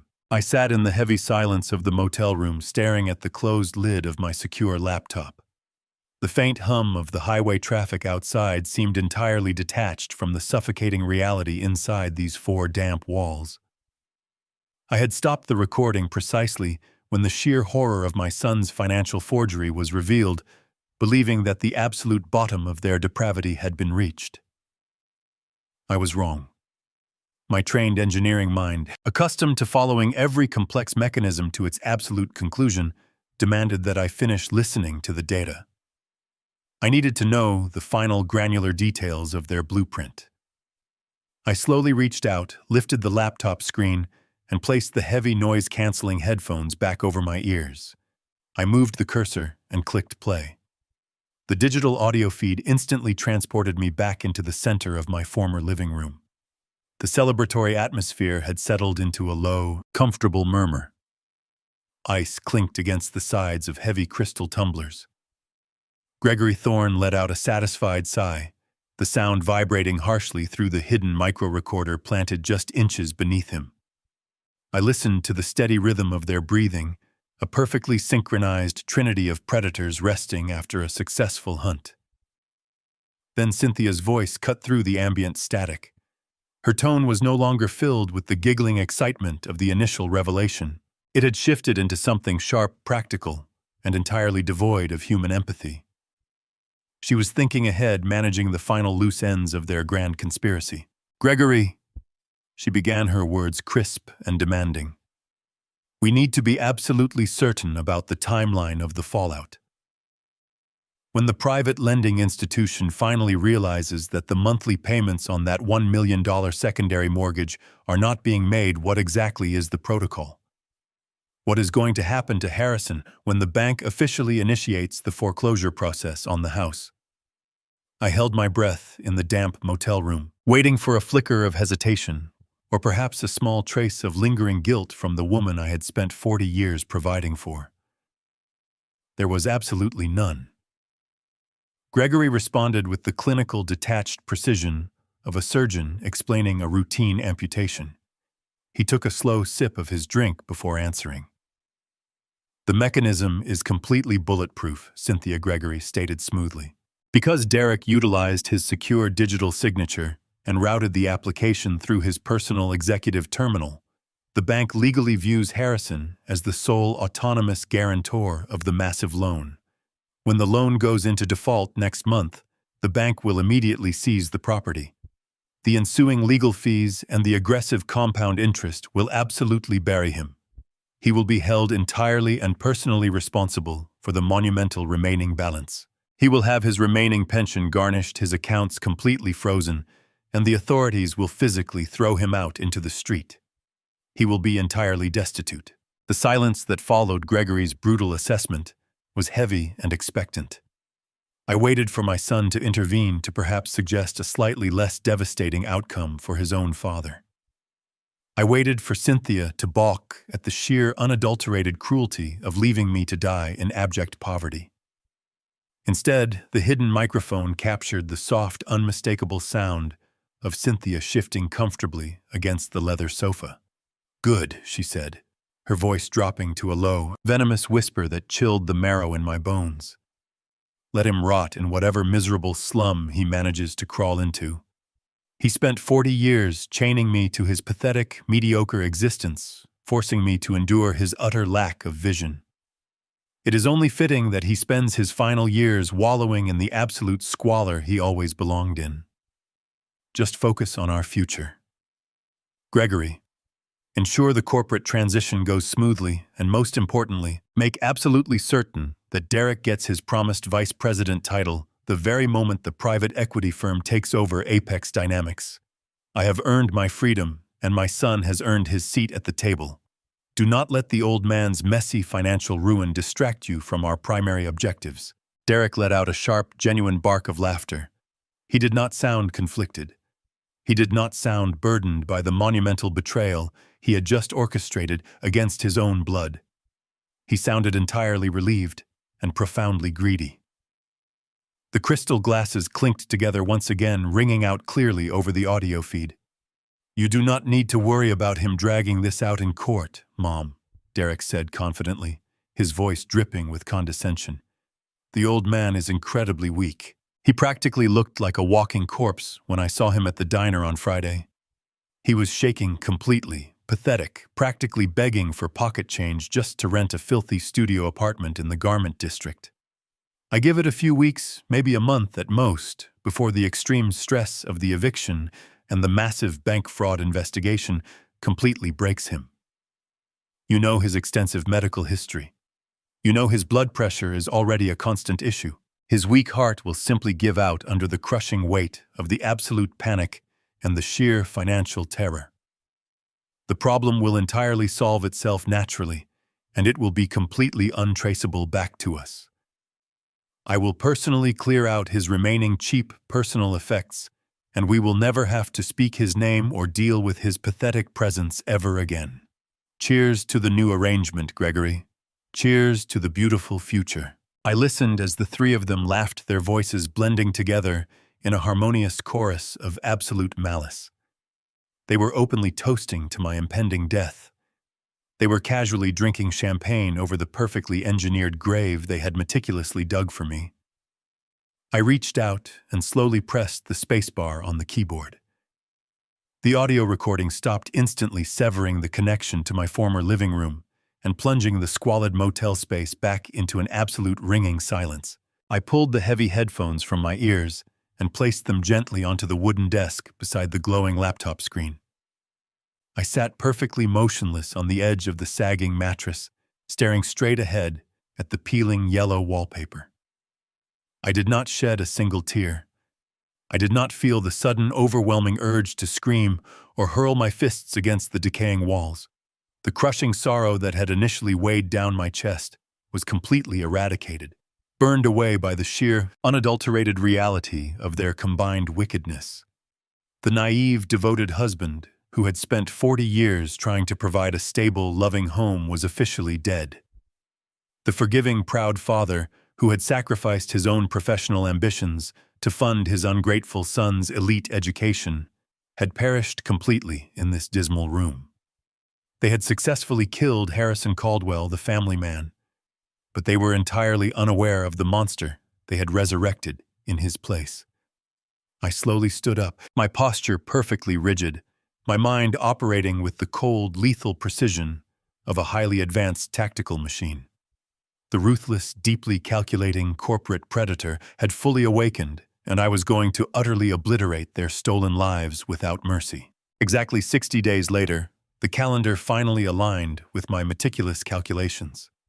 I woke up well before dawn in my secure penthouse suite and began the physical transformation necessary for my final performance. I bypassed the row of bespoke Italian suits hanging in my closet and reached into a plastic bag I had kept specifically for this occasion. I pulled out a frayed, oversized suit that hung loosely on my frame. I had deliberately starved myself of sleep for the past 2 nights, to ensure the dark circles under my eyes were genuine and pronounced. My hair was uncombed, and I practiced a slight tremor in my left hand. I needed to look like a man whose spirit had been entirely crushed by the overwhelming weight of betrayal and financial ruin. I took a plain yellow taxi to the municipal courthouse, ensuring I arrived 15 minutes early. I walked up the wide concrete steps with a slow, shuffling gait, keeping my shoulders hunched and my gaze fixed firmly on the ground. When I pushed open the heavy wooden doors of courtroom 4, my assigned public defender was already waiting. He was a young, overworked attorney who knew absolutely nothing about the $510 million resting in my blind trust or the devastating forensic audit I had compiled against my family. To him, I was just another tragic casualty of a ruthless corporate layoff and a bitter suburban divorce. I sat down next to him without uttering a single word, letting my silence convey a profound, exhausting despair. A few minutes later, the heavy doors swung open again, and Cynthia made her grand entrance. She was accompanied by a high-priced, aggressive divorce attorney whose hourly rate likely exceeded my former weekly salary. Cynthia had dressed perfectly for her chosen role. She wore a modest, pale gray dress with minimal makeup, and her posture radiated a practiced, fragile sorrow. She walked to the petitioner table directly across the aisle from me. She did not look in my direction. Instead, she immediately pulled a crisp white tissue from her purse and began dabbing delicately at the dry corners of her eyes.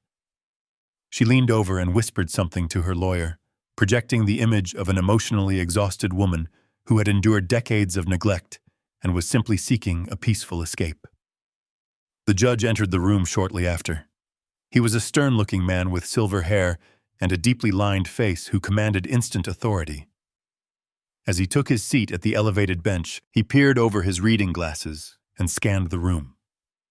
His gaze landed on me, and I immediately saw a brief flash of genuine pity register in his eyes. I looked entirely pathetic. I looked like a discarded relic of a man who had completely surrendered to the harsh realities of a cruel world. The judge cleared his throat and officially called the proceedings to order. He instructed the lawyers to present the final division of assets for judicial review and permanent ratification legally. Her lawyer stood up confidently and began to aggressively outline their demands.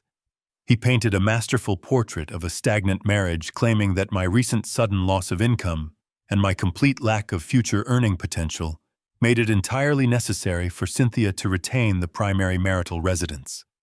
He argued that forcing a sale of the property would cause his client undue emotional trauma and severe financial hardship. He formally requested that I surrender all claims to the equity in the house, relinquish any rights to spousal support, and walk away with only my severely depleted personal checking account and a rusted 10-year-old sedan. When he finished his lengthy speech, the judge turned his attention directly to me. He asked my public defender if we intended to contest these incredibly lopsided terms. My young lawyer leaned toward the microphone and stated that his client was completely overwhelmed by the circumstances and wished to accept the terms to avoid a protracted legal battle. The judge frowned, clearly troubled by the absolute disparity of the settlement. He looked down at me and asked me to stand. He wanted to hear the confirmation directly from my own mouth. I grasped the edge of the wooden table, allowing my knuckles to turn white as I slowly pulled myself up to a standing position. I made sure my legs appeared unsteady. I looked up at the judge and spoke in a quiet, raspy whisper that barely carried across the totally silent courtroom. I told the honorable judge that I did not possess the strength to fight anymore. I stated on the official legal record that I was freely and voluntarily surrendering my entire equity stake in our marital home. I explicitly relinquished my vehicles, my investments, and any future claim to alimony or financial support from my wife. I declared that I would sign over the property deed directly to Cynthia, now completely uncontested. I lowered my head and added that I simply wanted to find some tiny measure of peace in my remaining years.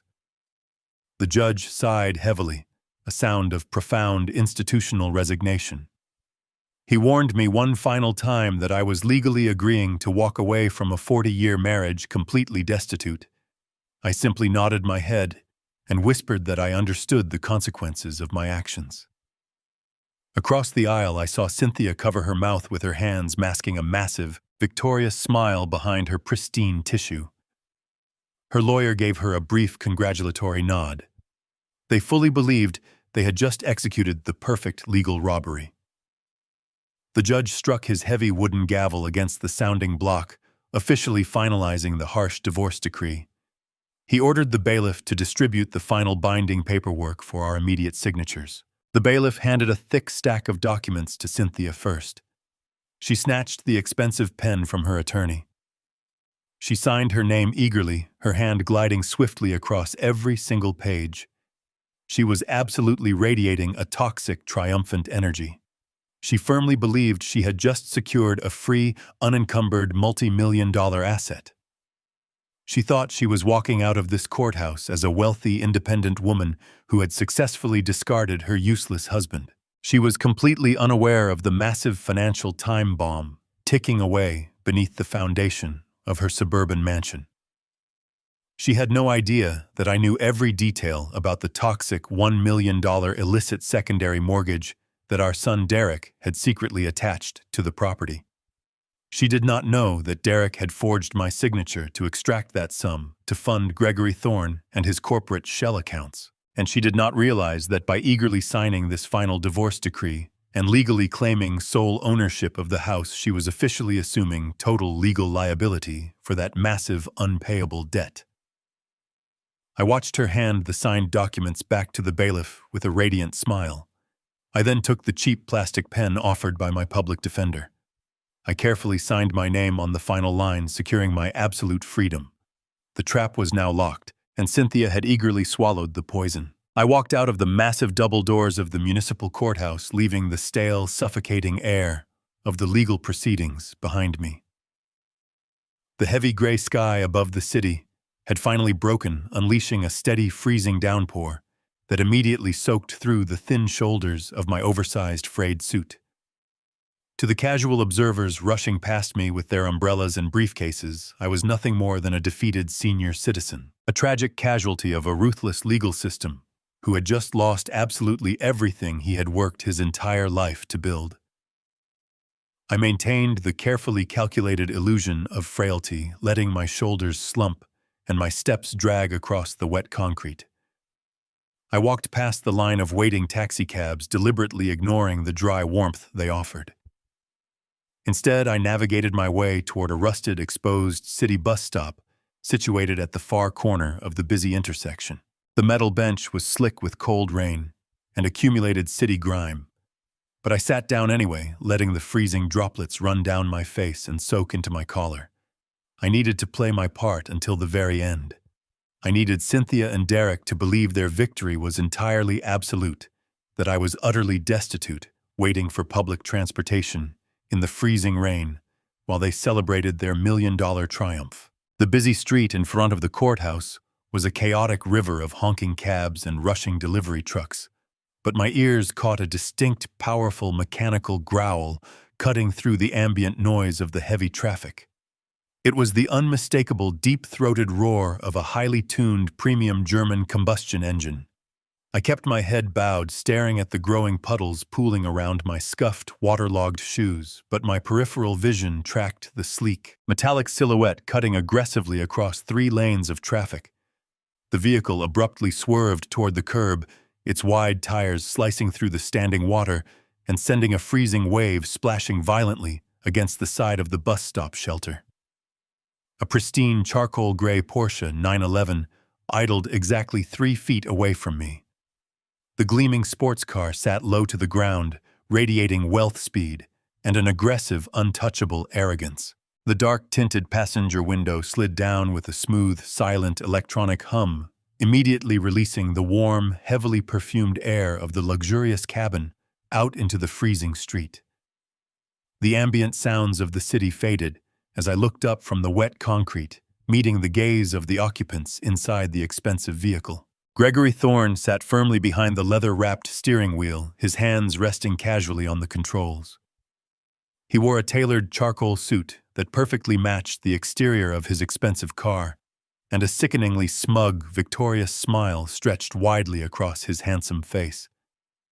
He looked at me not as a former colleague or a fellow human being, but as a pathetic insect he had just successfully crushed beneath his polished designer shoe. Sitting directly beside him in the passenger seat was Cynthia. She had completely discarded the tragic weeping facade she had flawlessly maintained inside the courtroom just 10 minutes prior. Her eyes were bright alive with a toxic, exhilarating thrill. She leaned over the leather console, looking down at my shivering, rain-soaked form with an expression of pure, unadulterated contempt. Behind them, sitting comfortably in the cramped leather rear seats, was Derek, my own flesh and blood.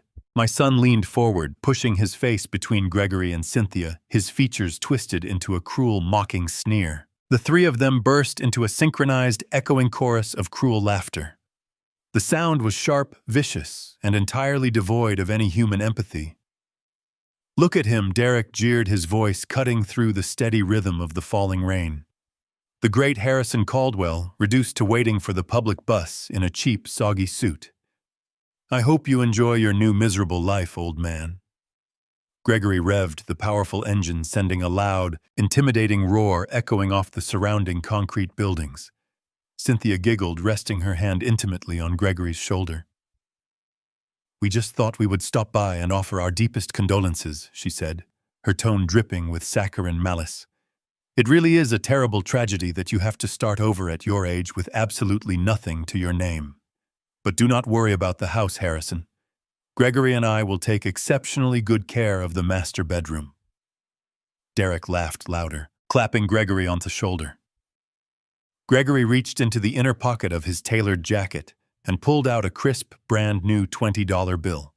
He casually flicked his wrist, tossing the paper currency out the open window. The green bill fluttered through the damp air and landed directly in a muddy, oil-slicked puddle right at the tip of my ruined shoes. "Buy yourself a hot cup of coffee," Harrison Gregory sneered. "You look like you are going to catch a severe cold out here in the elements." Gregory did not wait for a response. He slammed his foot down on the accelerator. The Porsche's rear tires spun aggressively against the wet asphalt, kicking up another massive spray of dirty street water that coated my legs and the wooden bench. The sports car shot forward, merging violently back into the heavy city traffic. I sat perfectly still, listening to the powerful engine fade into the distance until the sleek metallic chassis disappeared completely around the next intersection. I stared at the muddy $20 bill soaking in the puddle at my feet. The final performance was officially over. The cruel, degrading pantomime was finished. I slowly stood up from the freezing metal bench. I did not shiver. I did not feel the biting cold of the winter rain soaking through my garments. My spine straightened, shedding the manufactured frailty I had carried into the courtroom. The facade of the broken, defeated father completely evaporated into the damp city air, instantly replaced by the cold, lethal precision of a man who held the absolute power to destroy worlds. I reached deep into the inner pocket of my wet jacket, bypassing the cheap disposable cellular device I used for mundane communications. My fingers wrapped around the heavy encrypted satellite smartphone Victor Cross had exclusively provided for our secure operational maneuvers. I pulled the device out, the biometric scanner immediately recognizing my thumbprint and illuminating the dark screen. I wiped a stray drop of freezing rain from the glass surface and pressed the single pre-programmed contact button. The secure line connected in less than 2 seconds. Victor answered the connection with his usual absolute professional silence, waiting for my direct command. I watched the traffic signal change from red to green, the vibrant colors reflecting brightly against the wet city pavement. The time for passive observation and careful evidence gathering had officially concluded. I spoke clearly. Buy the $1 million mortgage debt from the bank through VCore Group today, and prep the hostile takeover paperwork for Apex. It's time. I ended the call and slipped the encrypted phone back into my pocket. I turned away from the muddy puddle and walked toward the dark, waiting shadows. The following 72 hours operated with a blinding mechanical efficiency that left absolutely no room for any margin of error. Victor Cross and his elite financial team at V-Corps Group moved with the silent, devastating precision of a highly trained military strike force executing a deeply covert operation.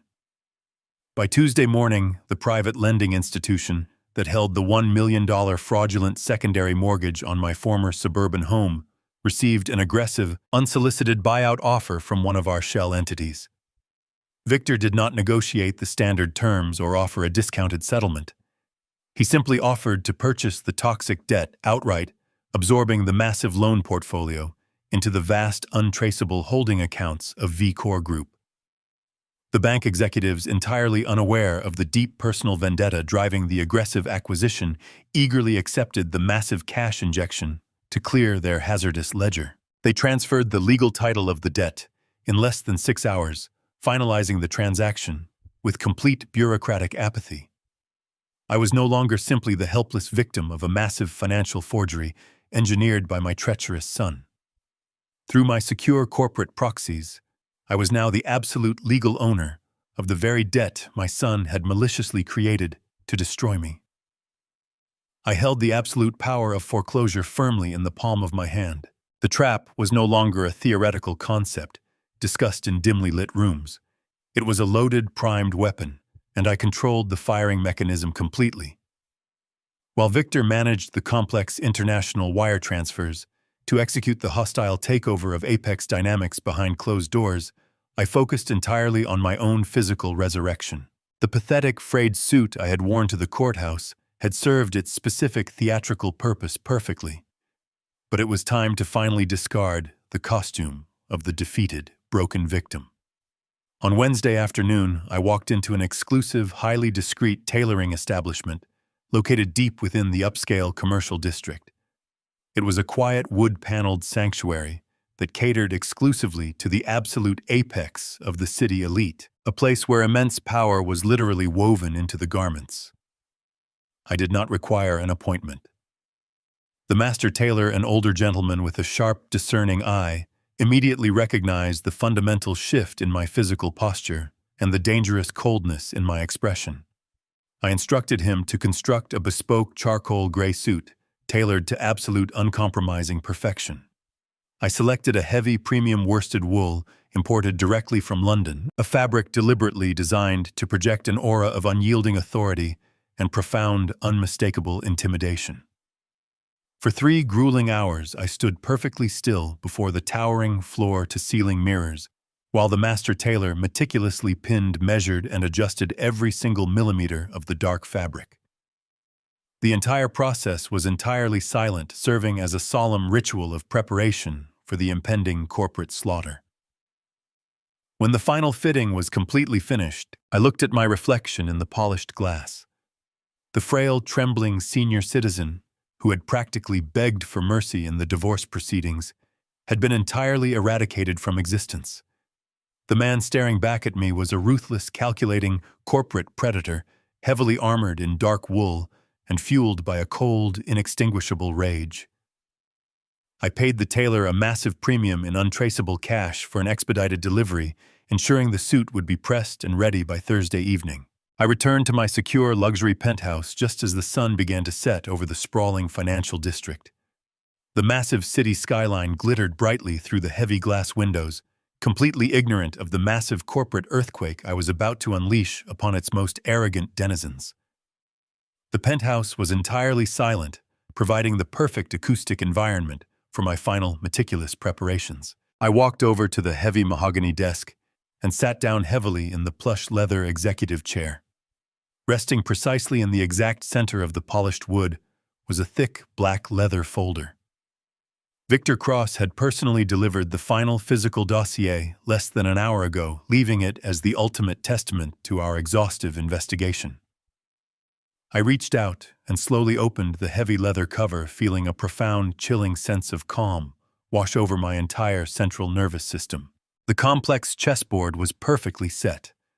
Every single illegal transaction, every massive offshore wire transfer, and every piece of digital espionage had been meticulously documented, verified and legally certified by Victor's elite forensic accounting team.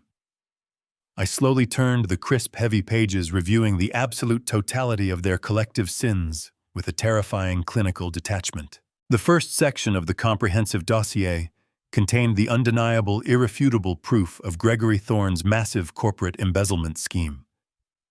There were certified bank statements detailing the exact routing numbers he deliberately used to siphon millions of dollars from Apex Dynamics directly into his 14 hidden Cayman Islands shell companies. The financial ledgers proved beyond any shadow of a doubt that he was intentionally driving the company toward a catastrophic, engineered bankruptcy just so his private equity partners could purchase the remaining physical assets for absolute pennies. Gregory believed he was a brilliant, untouchable financial mastermind, but the heavily documented evidence currently resting in my hands reduced him to nothing more than a common, incredibly sloppy corporate thief. The second section of the black leather folder was entirely dedicated to my treacherous son, Derek.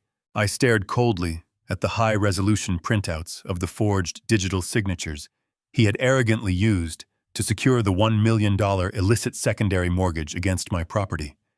The digital timestamps perfectly matched the location data retrieved directly from his personal executive computer terminal at the firm. The evidence of his massive wire fraud and direct complicity in Gregory's money laundering operation was absolutely airtight and legally devastating. Derek had willfully chosen to sacrifice his own father to secure a meaningless corporate title. He had eagerly traded his fundamental family loyalty for a vice president position he would never actually hold. The final section of the dossier detailed Cynthia's extensive complicity. While she may not have executed the offshore transfers herself, the audio transcripts recovered from the hidden micro-recorder proved she was fully aware of the illegal enterprise. She actively encouraged the financial destruction of her husband, celebrating the fraudulent mortgage and openly wishing for my death. She signed the divorce decree completely ignorant that she legally bound herself to a massive unpayable debt. I closed the heavy leather cover, running my hand smoothly over the textured surface. The preparation phase was officially complete. The agonizing period of silent observation had ended in absolute triumph. There was nothing left to calculate, nothing left to investigate, and nothing to mourn. I walked over to the window, looking out at the towering skyscraper where Gregory and Cynthia celebrated their perceived victory. They falsely believed they won the war without a single casualty. I poured myself a single glass of aged scotch, raised the crystal tumbler toward the glowing penthouse, and took a slow sip. The board of directors meeting was scheduled for exactly 8 o'clock tomorrow morning. The total annihilation of the Caldwell family was only 12 hours away. The absolute endgame had finally arrived for them. It was exactly day 90 of my meticulously calculated exile. The morning sun cast long, sharp shadows across the polished marble floors of the Apex Dynamics corporate headquarters. I stood silently in the darkened corridor, just outside the sprawling glass-walled boardroom. The architectural design of the executive level was entirely transparent, intended to project an image of corporate honesty.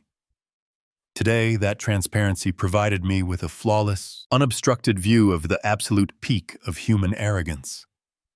I remained perfectly hidden in the peripheral shadows of the executive mezzanine, my bespoke charcoal suit blending seamlessly into the dark acoustic paneling.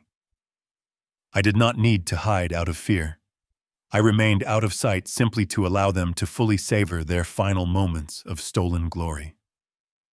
Through the thick soundproof glass, the scene unfolding inside the massive boardroom looked exactly like the coronation of a conquering king. Gregory Thorne stood at the absolute head of the long polished oak table. He was wearing a custom navy suit that projected aggressive authority, his posture radiating a sickening level of supreme self-importance.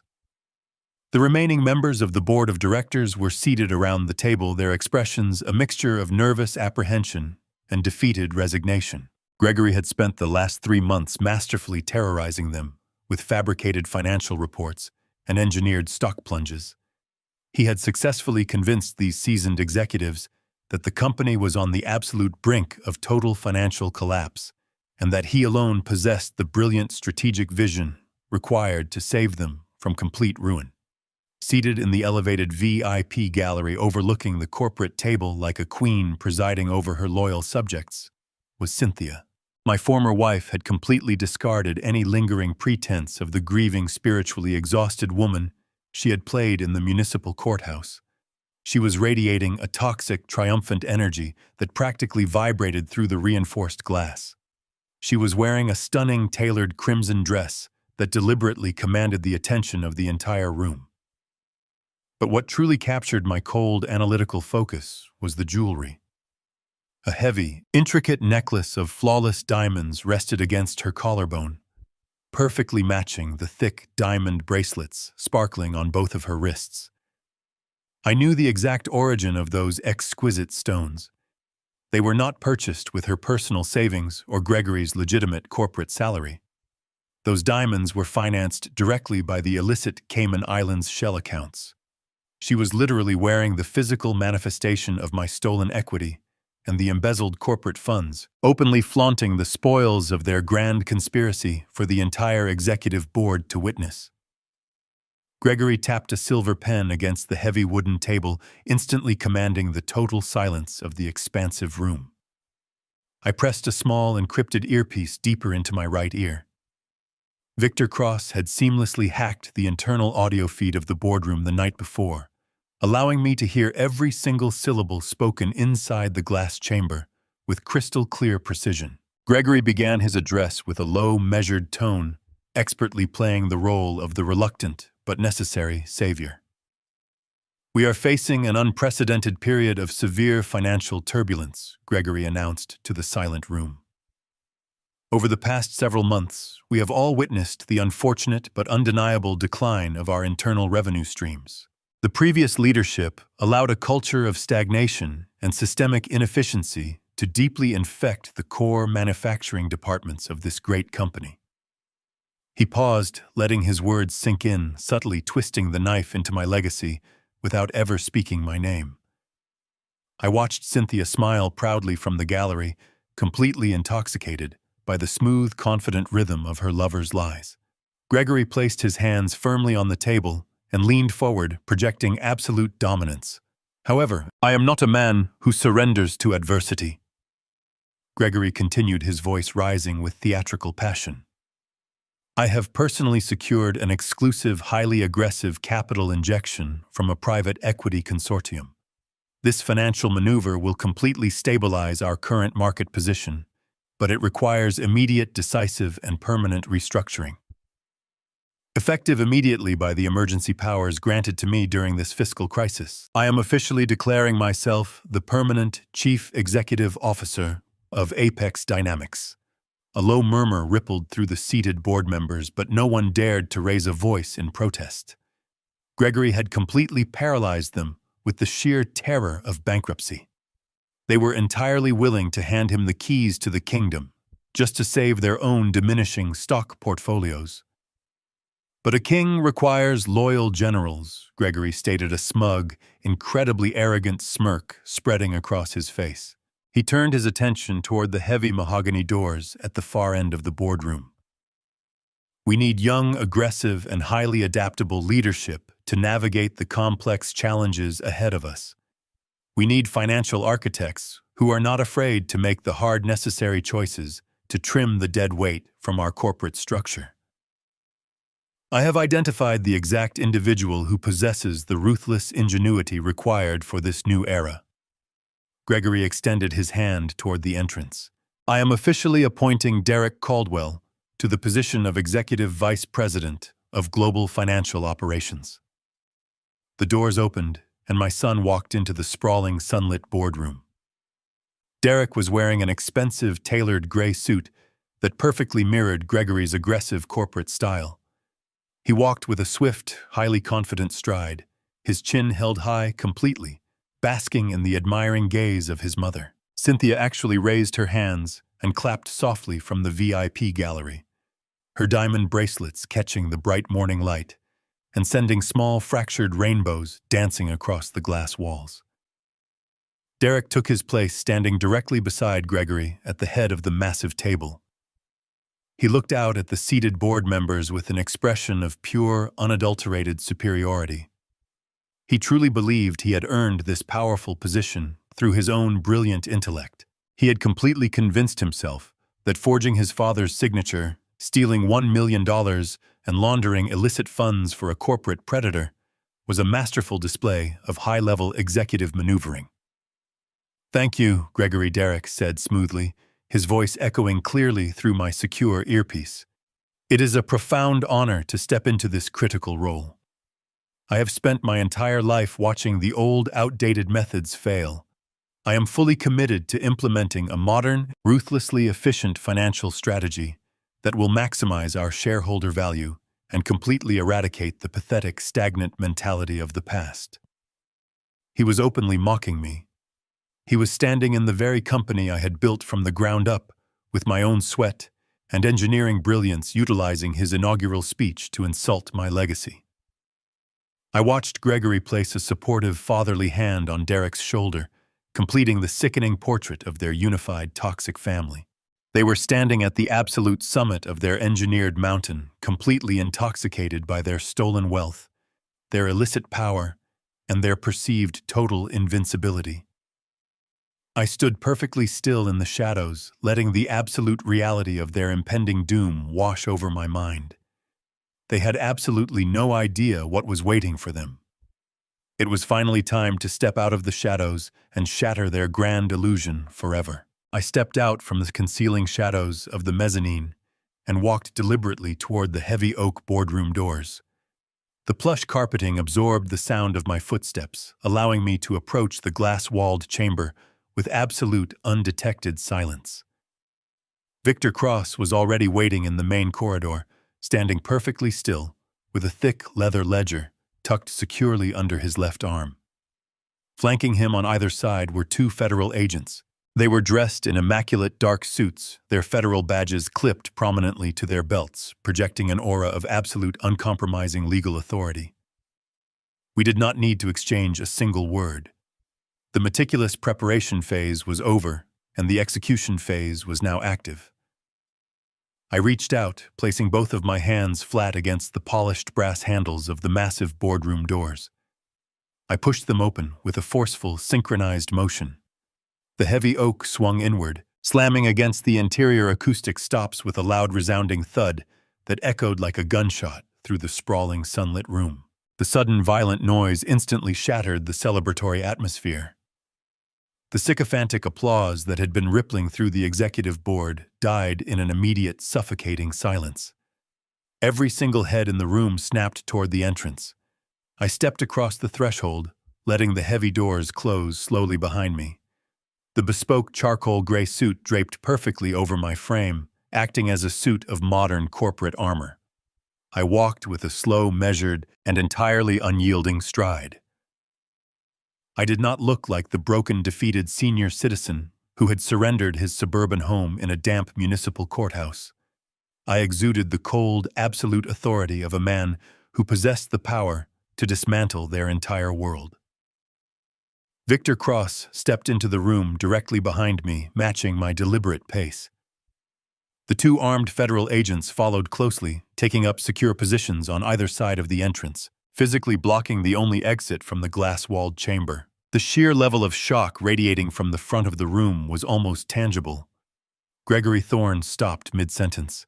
His jaw went completely slack, and the confident, arrogant smirk he had worn just moments ago melted away into an expression of profound, unadulterated confusion. He stared at me as if a buried corpse had suddenly kicked open its casket and marched directly into his corporate sanctuary. Beside him, Derrick stumbled backward, his hand instinctively reaching out to grip the edge of the mahogany table for physical support. The color completely drained from the terrified face of my son, leaving his skin gray. Up in the elevated VIP gallery, Cynthia physically recoiled. She gasped a sharp, incredibly loud sound that cut cleanly through the dead silence of the boardroom. Her hands flew up to cover her chest, her fingers clutching desperately at the heavy diamond necklace resting against her collarbone. She looked absolutely terrified, staring down at me with wide, panicked eyes, as if I were an impossible hallucination. Gregory was the first to recover his voice. The confusion on his face rapidly twisted into a mask of pure, indignant fury. The veins in his neck bulged against his crisp white collar as he slammed both of his hands violently down onto the polished surface of the table. "What is the meaning of this intrusion?" Gregory bellowed, his voice vibrating with a desperate, manufactured rage. "How did you get past the lobby security perimeter?" He pointed a trembling finger directly at my chest, turning his furious gaze toward the terrified board members. "Security. Call the building security immediately. I want this fired, pathetic mechanic physically removed from my boardroom this instant. He is a disgruntled, unstable former employee, and he is trespassing on private corporate property." I did not flinch. I did not alter my pace.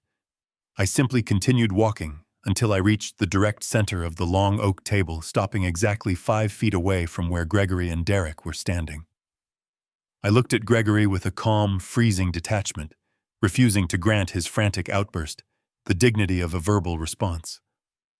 I stood perfectly still, letting the heavy silence stretch out and stretch their frayed nerves to the absolute breaking point. Victor Cross stepped smoothly up to the table, moving with a practiced predatory grace.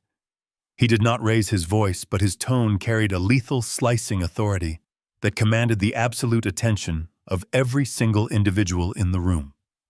He lifted his right arm and dropped the heavy black leather ledger directly onto the polished mahogany surface. The thick binder hit the table with a heavy, definitive crack that echoed loudly through the tense, stagnant air. "I strongly suggest that you watch your tone, Mr. Thorne," Victor stated, his voice radiating a chilling professional calm. "You are completely out of your depth, and you are currently addressing the absolute wrong individual in that manner." Gregory stared at Victor, his chest heaving with indignant, panicked breaths. "Who the hell are you?" Gregory demanded, his voice cracking slightly under the immense pressure of the shifting power dynamic. "And what right do you have to interrupt an official closed executive corporate meeting?"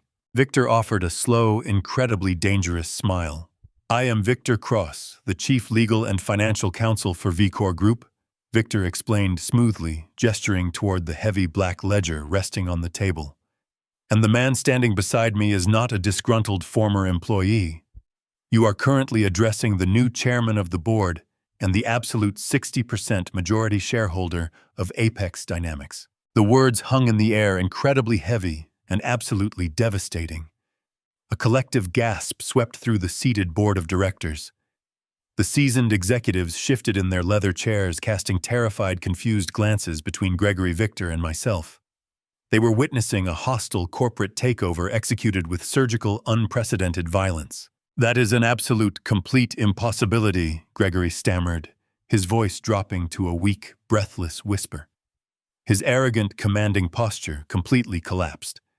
He looked frantically at the surrounding board members, searching for confirmation of his own denial.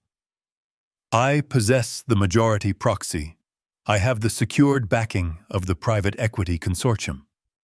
No single individual possesses the capital required to purchase 60% of this conglomerate. It is mathematically impossible. Nothing is impossible when you are dealing with stolen capital." "Mr. Thorne," Victor replied coldly, tapping his index finger firmly against the cover of the black ledger. "Over the past 72 hours, VCor Group aggressively acquired all outstanding minority shares and executed a hostile leveraged buyout of your supposedly secure private equity partners. The transaction was fully ratified at exactly 6 in the morning. Harrison Caldwell is now the complete, legal, uncontested owner of this entire corporation. He owns the valuable patents, he owns the manufacturing divisions, and he absolutely owns the expensive chair you are currently standing behind." Gregory Thorne physically folded in on himself. He stumbled backward, his knees buckling slightly as he collapsed into the leather seat. Up in the gallery, Cynthia and Derek visibly paled, their triumphant illusions completely shattered by reality. The absolute, inescapable reckoning had finally arrived for all of my incredibly vicious, greedy betrayers. I did not give Gregory Thorne a single second to recover from the staggering weight of Victor Cross's revelation. I stepped forward, my polished shoes making a deliberate rhythmic sound against the hardwood floor.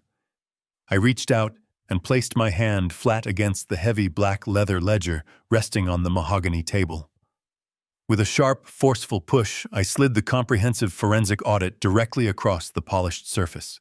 The heavy binder glided smoothly and slammed right into Gregory's chest, forcing him to stumble backward against his luxurious leather chair. He stared down at the heavy black cover, as if it were a highly venomous, deadly serpent, ready to violently strike his heart. I looked him dead in the eyes, stripping away every single last ounce of his deeply manufactured, completely fraudulent, and utterly pathetic corporate authority forever. "You stole $12 million from this company, Gregory." I stated, my voice echoing with a cold, absolute finality that left no room for debate or negotiation. "You engineered a fraudulent bankruptcy. You siphoned our operational capital into 14 offshore shell accounts, and you falsely believed you were entirely untouchable." I paused, letting the sheer magnitude of his crimes wash over the terrified board of directors. "But you made one fatal miscalculation. You left a massive digital footprint, and the Securities and Exchange Commission, along with the federal authorities, now possess absolutely every single piece of your pathetic puzzle."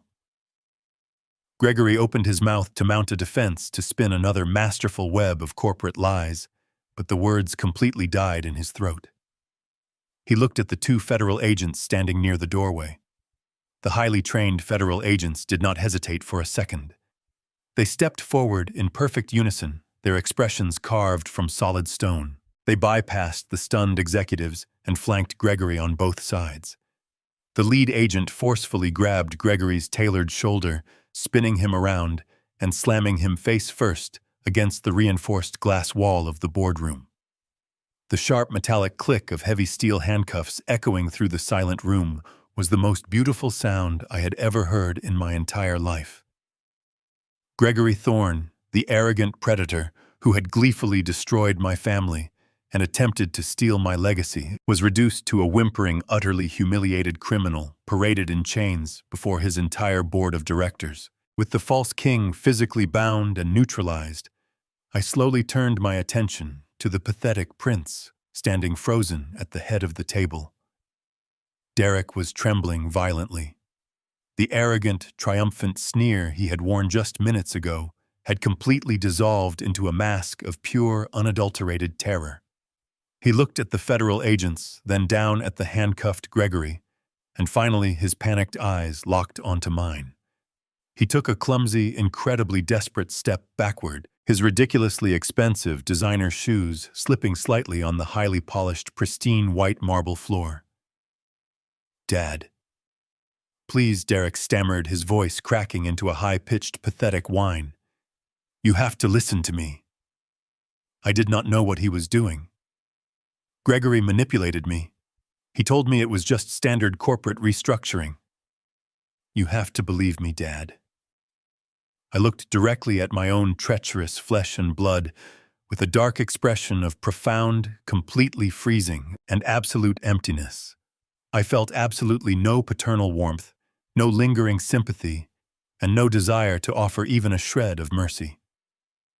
"You honestly, truly believed you were going to be the new executive vice president?"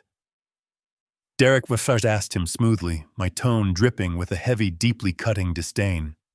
"You actually thought you possessed the intellect and the corporate acumen to lead this conglomerate?" I slowly shook my head, delivering the final crushing blow to his massive ego. "No, you are not a vice president. You are nothing but an accessory to federal bank fraud. You are a common thief who sold out his own father for a worthless title you were entirely unqualified to hold." I reached into the inner pocket of my bespoke jacket and pulled out a crisp, pristine envelope containing the certified copies of the forged mortgage documents. I handed the damning evidence directly to the second federal agent. The documents clearly display his forged digital signatures, his localized internet protocol addresses, and the exact timestamps of his fraudulent wire transfers, I informed the agent. The agent nodded firmly and stepped toward my son. Derek did not try to run. He simply collapsed. His legs gave out completely, and he fell heavily into a nearby leather chair. He buried his face in his trembling hands and began to sob loudly, the pathetic heaving cries of a broken child echoing pitifully through the massive glass chamber. The sound of Derek's weeping seemed to finally break the paralysis gripping the VIP gallery.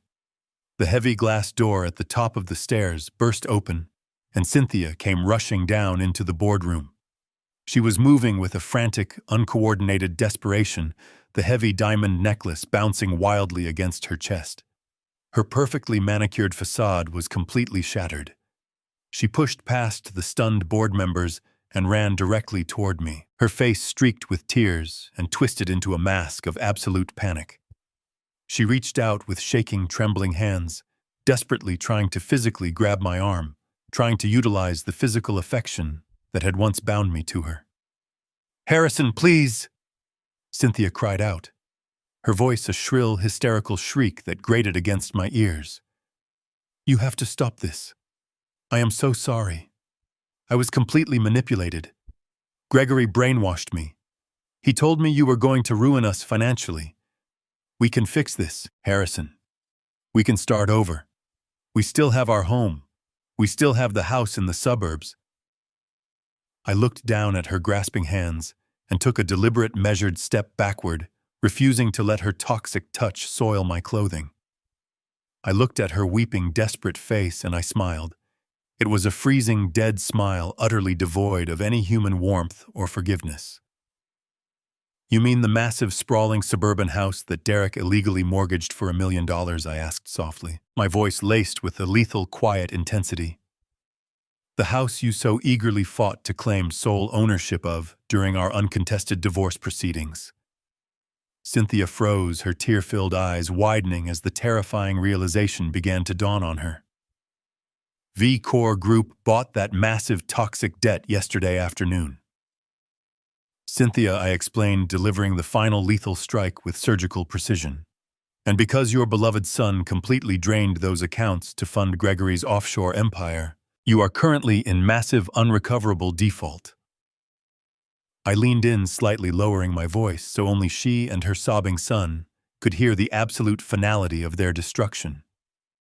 "You legally assumed total liability for that property, and you have absolutely zero capital to satisfy the outstanding note. You and your treacherous son have exactly 24 hours to permanently vacate my property before the county sheriff arrives to forcefully evict you onto the street. You wanted to discard me and walk away a wealthy, independent woman. Congratulations on your complete independence. Have a nice life in the slums, Cynthia." I turned my back on her weeping form and walked slowly toward the towering windows that overlooked the bustling city plaza far below. The heavy soundproof glass completely muted the chaotic noise of the downtown traffic, creating a serene, silent viewing gallery for the final act of my meticulously engineered orchestration. Victor Cross stood silently beside me, his hands clasped firmly behind his back, projecting the absolute, unwavering loyalty of a true operative. We looked down at this concrete plaza just as the heavy glass doors of the Apex Dynamics lobby violently swung open. A highly coordinated team of federal agents marched forcefully out into the bright morning sunlight, aggressively dragging their high-profile prisoners directly behind them. Gregory Thorne, the man who had arrogantly declared himself the undisputed king of the financial world just 30 minutes prior, was now stumbling awkwardly across the pavement. His incredibly expensive jacket was severely wrinkled and pulled taut across his shoulders by the freezing steel handcuffs binding his wrists. The aggressive corporate swagger he had weaponized against his terrified board of directors was entirely gone, replaced by a desperate, panicked stumble as the federal agents guided him toward the waiting tactical vehicles. Right behind him, my own treacherous son emerged into the unforgiving light of the day. Derek was openly weeping, his face buried deep into his chest as he desperately tried to hide from the rapidly gathering crowd of curious onlookers and corporate employees. The grim federal agents did not offer him a single ounce of human dignity. They shoved him roughly toward the secondary transport vehicle, his expensive designer shoes scuffing violently against the unforgiving concrete. He had willfully sacrificed his fundamental family loyalty, his personal ethics, and his own father, for a fleeting, imaginary illusion of immense power. Now he was trading his tailored suits for a federal prison uniform, completely embarking on a miserable journey into the absolute darkest depths of the criminal justice system. I watched with a cold, flawlessly calculating detachment as the agents placed their hands firmly on their heads and forcefully shoved both defeated men into the dark caged interiors of the transport vehicles. The heavy metal doors slammed shut with a definitive, absolute finality that echoed all the way up to my silent vantage point. A brief moment later, Cynthia practically tumbled out of the revolving lobby doors, desperately fighting to maintain her balance on her ridiculously high heels. She had not been formally arrested, but her ultimate inevitable punishment was arguably far more severe. The busy federal agents had completely ignored her frantic, hysterical pleas for mercy, leaving her entirely isolated on the public sidewalk. She stood trembling on the concrete pavement, clutching her absurdly expensive designer handbag tightly against her chest, as if it were a fragile life preserver in a raging ocean. The glittering diamonds fastened around her neck and strapped across her wrists felt like heavy mocking shackles, now that the offshore accounts funding them were completely frozen and actively seized. I watched her scream desperately at the rapidly departing black vehicles, her perfectly manicured facade entirely shattered into a million irreparable pieces. The flashing red and blue lights of the convoy reflected briefly against the glass building as they pulled away, leaving her utterly alone in a cold world she no longer possessed the financial resources to navigate. She had exactly 24 hours before the county sheriff arrived to forcefully drag her out of the massive suburban mansion she had eagerly stolen. I felt absolutely nothing for her. The deep wounds of betrayal had completely healed thoroughly, replaced by the impenetrable, hardened armor of my own resurrected, unyielding dignity. I turned quietly away from the window, leaving the pathetic figure of my former wife far behind me. I nodded silently to Victor Cross, fully acknowledging the flawless perfection of his operational execution. Without speaking a single word, I walked out of the completely silent glass boardroom.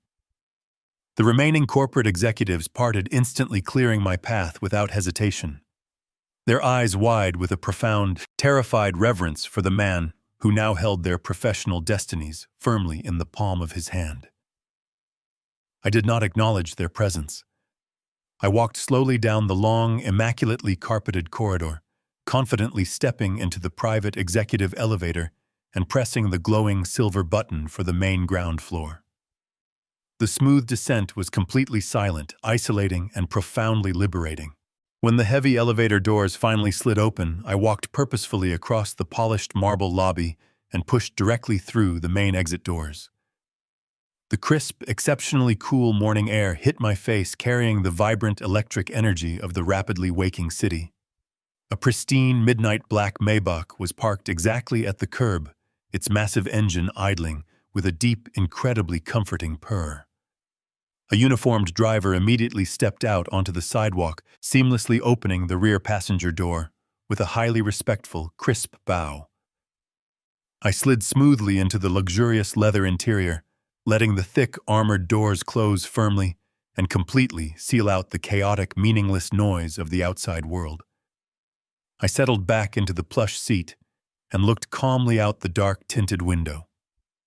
I did not look back at the towering corporate monolith or the totally shattered, ruined remnants of my former family. The $510 million resting securely in my heavily encrypted trust accounts could never ever buy back the 40 years I had foolishly wasted on absolute traitors. It could not magically erase the countless sacrifices I had made, or the sleepless nights I had aggressively labored to provide them with an incredibly privileged life. But it had successfully purchased my ultimate, uncompromising dignity, and it had flawlessly financed the absolute, total destruction of my enemies. The complex, violent chessboard was finally completely cleared. I pressed the sleek intercom button connecting directly to the front cabin. "Take me directly to the private airfield," I instructed the driver smoothly. "It is finally time for me to permanently leave this entire city far behind me." The heavy luxury vehicle pulled smoothly away from the curb, merging effortlessly into the endless flow of fast city traffic. A completely new, unburdened life was finally waiting for me over the distant horizon, shining like a beacon of absolute triumph, complete liberation, and victory. True character is revealed not in moments of comfort, but in the dark corridors of vulnerability. When people believe you have nothing left to offer, they will show you exactly who they are. Do not let loyalty blind you to betrayal, and never allow shared history to justify ongoing abuse. Respect yourself enough to walk away in silence, gather your strength in the shadows, and let your success be the ultimate judge. The greatest revenge is not born from screaming matches or violent outbursts, but from absolute cold consequence. Age is not a weakness. It is the ultimate weapon of patience. Did Harrison handle this betrayal perfectly, or would you have done something differently? Drop your thoughts and your city in the comments below. If this story gave you chills, hit that subscribe button and ring the bell so you never miss our next satisfying revenge story.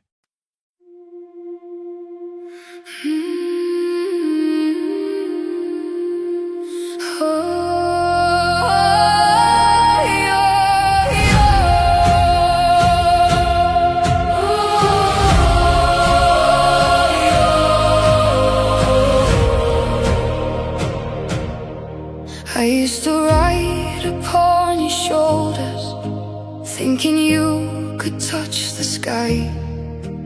Every road felt less uncertain when I saw the world through your eyes. You were stronger than the mountains, taller than the northern pines. And when the winter winds were coming, you would stand between them and I. Time kept moving like the river, years slipped slowly out to sea. But no matter where life took me, you were always part of me. I am my father's daughter, in every step I take, in every time I choose to stand. When it's easier to break, I carry your courage in my heart, your fire inside my soul. And though the years keep moving on, your love still leads me home.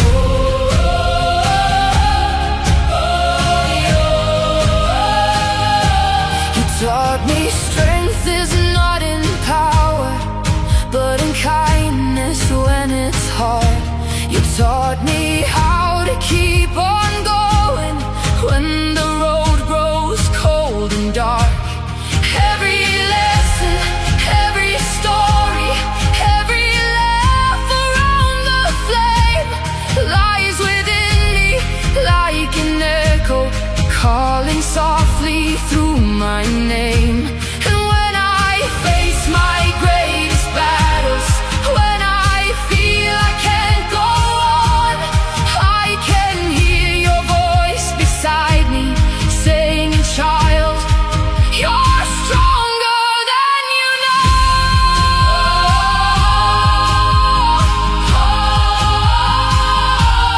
I am my father's daughter, in every step I take, in every time I choose to stand.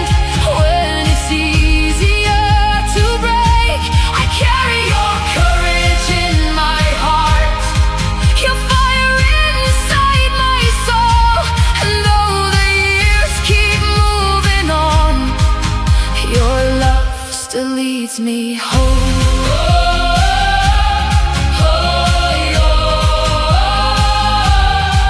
One day the snow will cover footprints, one day the fire will burn low. But the things a father gives his daughter are the things that never go. Not the gold or not the stories, not the battles that he won, but the quiet way he loved her and the woman she becomes.